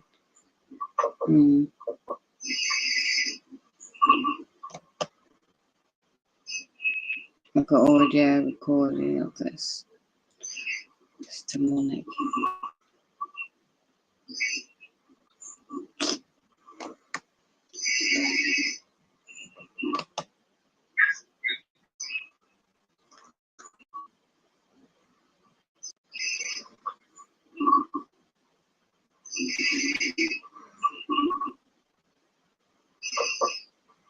Yeah, you can hear me breathing, and you can hear that it sounds like somebody's typing something in the keyboard. But if I'm meant to be naturally asleep, who's doing the typing? Yeah, wait a minute. Yeah, you can hear me breathing, and you can hear that it sounds like somebody's typing something in the keyboard. But if I'm meant to be naturally asleep, who's doing the typing?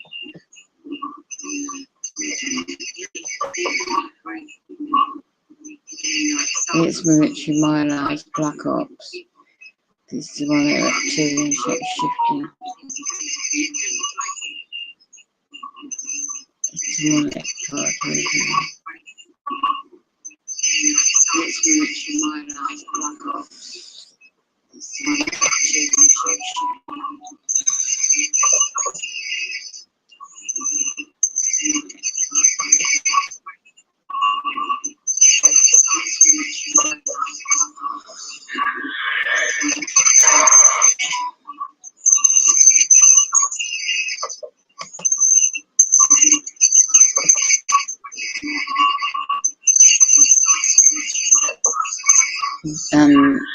Somebody I am doing who's got a sock account. Not even real. By I am doing.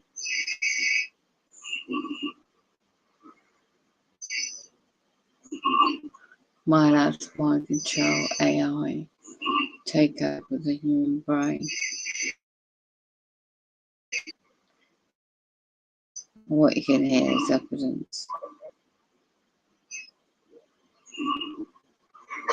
And I give you people over.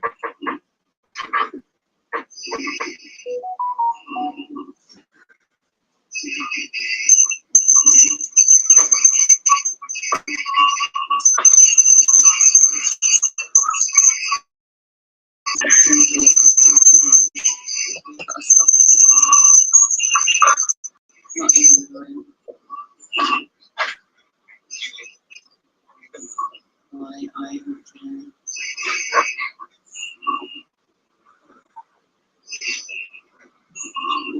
My lab's mind control AI take over the human brain.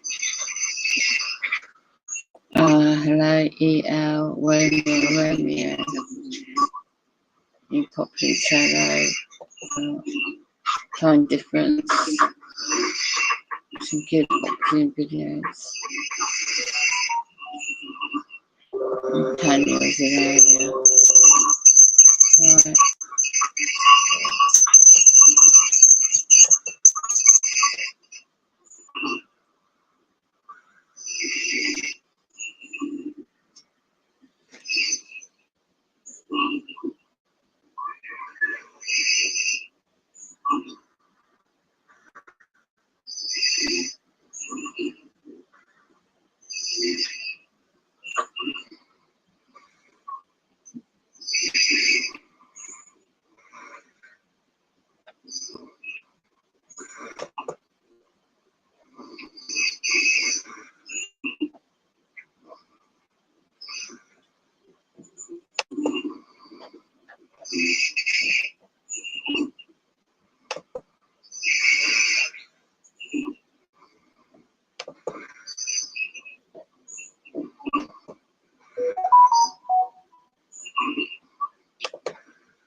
Playback.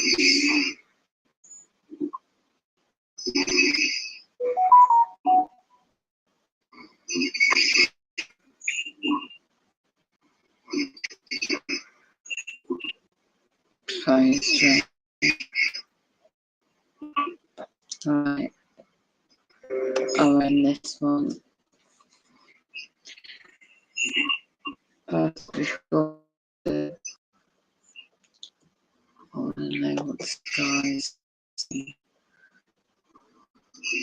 This is the right button.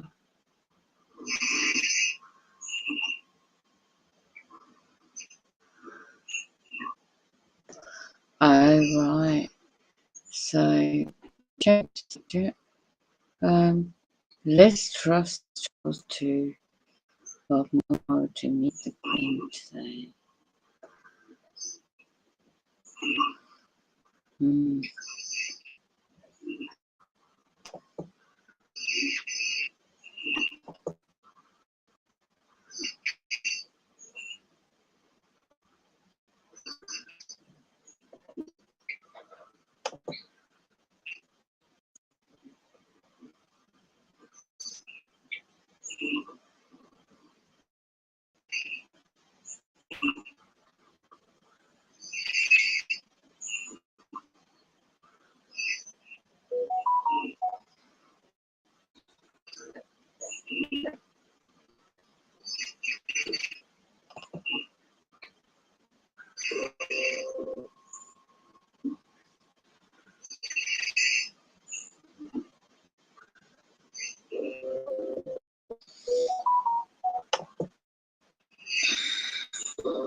So it's a hacking, hacking the brain, hacking the internet.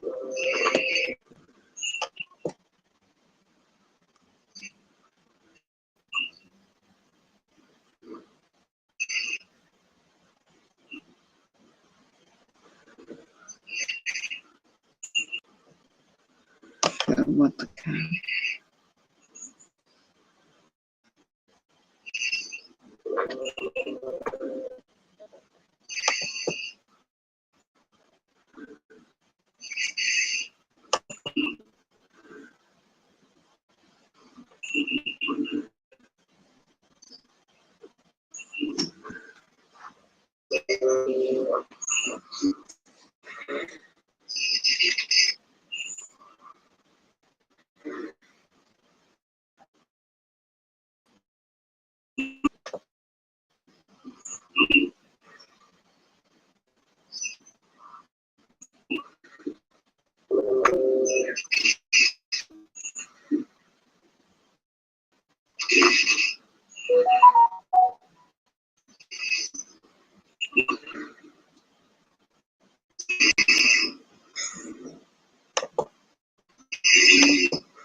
Well, this is not the natural sunrise.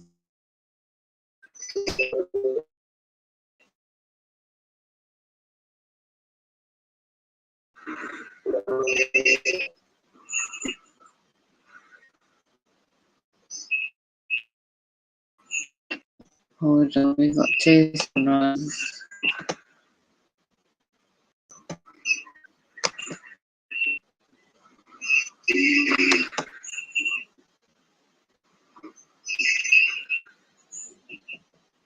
One down there, right at the top of the factory. What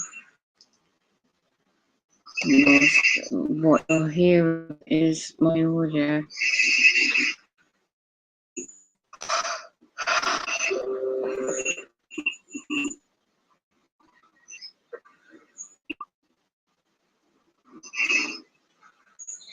Yeah, thanks for coming. Take that.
time.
So this is meant to be the sun, is it? Yeah, I thought they're doing it right.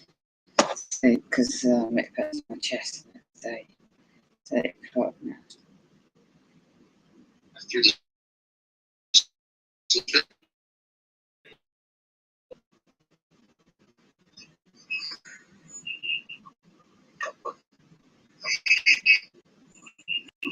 Well, mind control technology. Right, that meant to be the sun we use to be microwave. Training technology. Educate yourself to the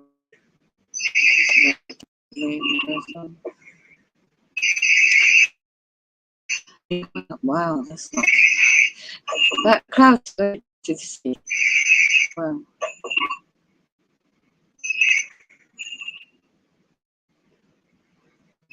I'm getting radiated just along the end.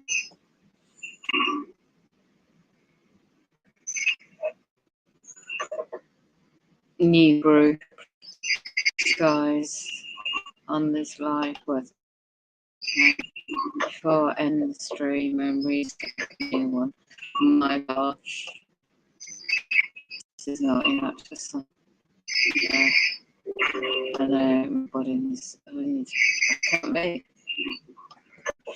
radiate my body and my nerves. I must use it. Yeah.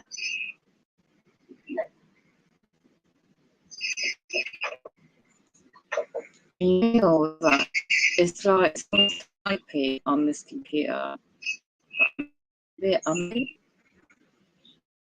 We occupy here and now are considered home altars of the least off-world. That's what they call us. So the demonic. What's the reason, Paul? I'm just playing it back.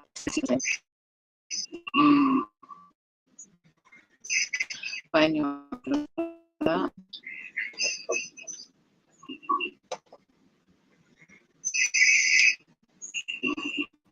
If you want to come to the website, I can get up to the top. Look into my control subject. Have a manipulate your dreams in your mind, human mind.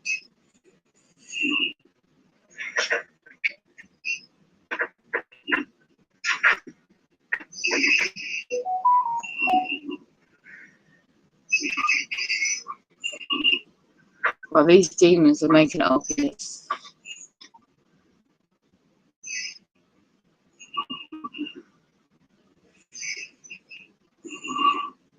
Right, well, UK Evening London, is that a news article website? UK Boris Johnson leaves veto.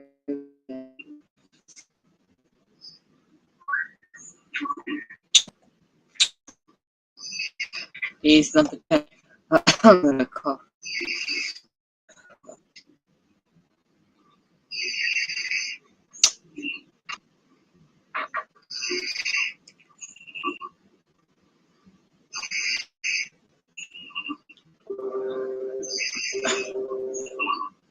Oh my goodness me.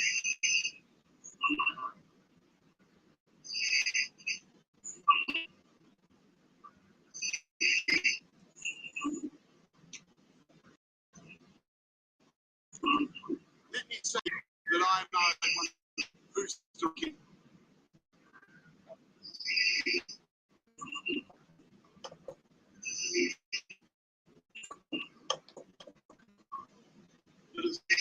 It's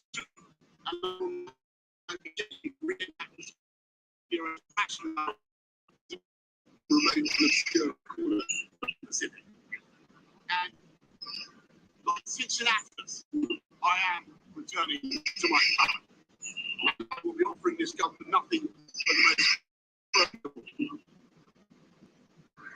What shape-shifting demon entities are out there? I've got video photographs of things.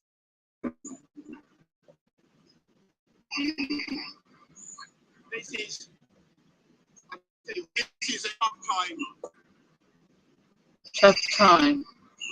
More like the global elites controlling. Look what the press is meant to be around here.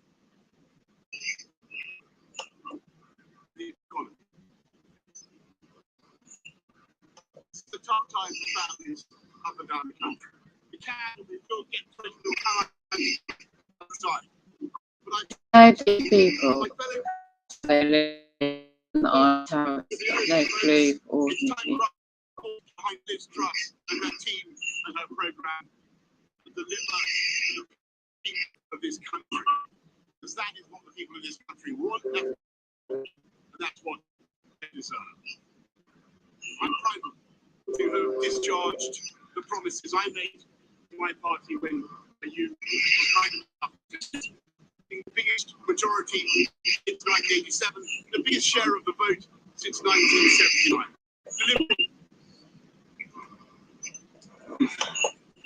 Right. End this three. And we do another one at some stage. I need this spiritual music.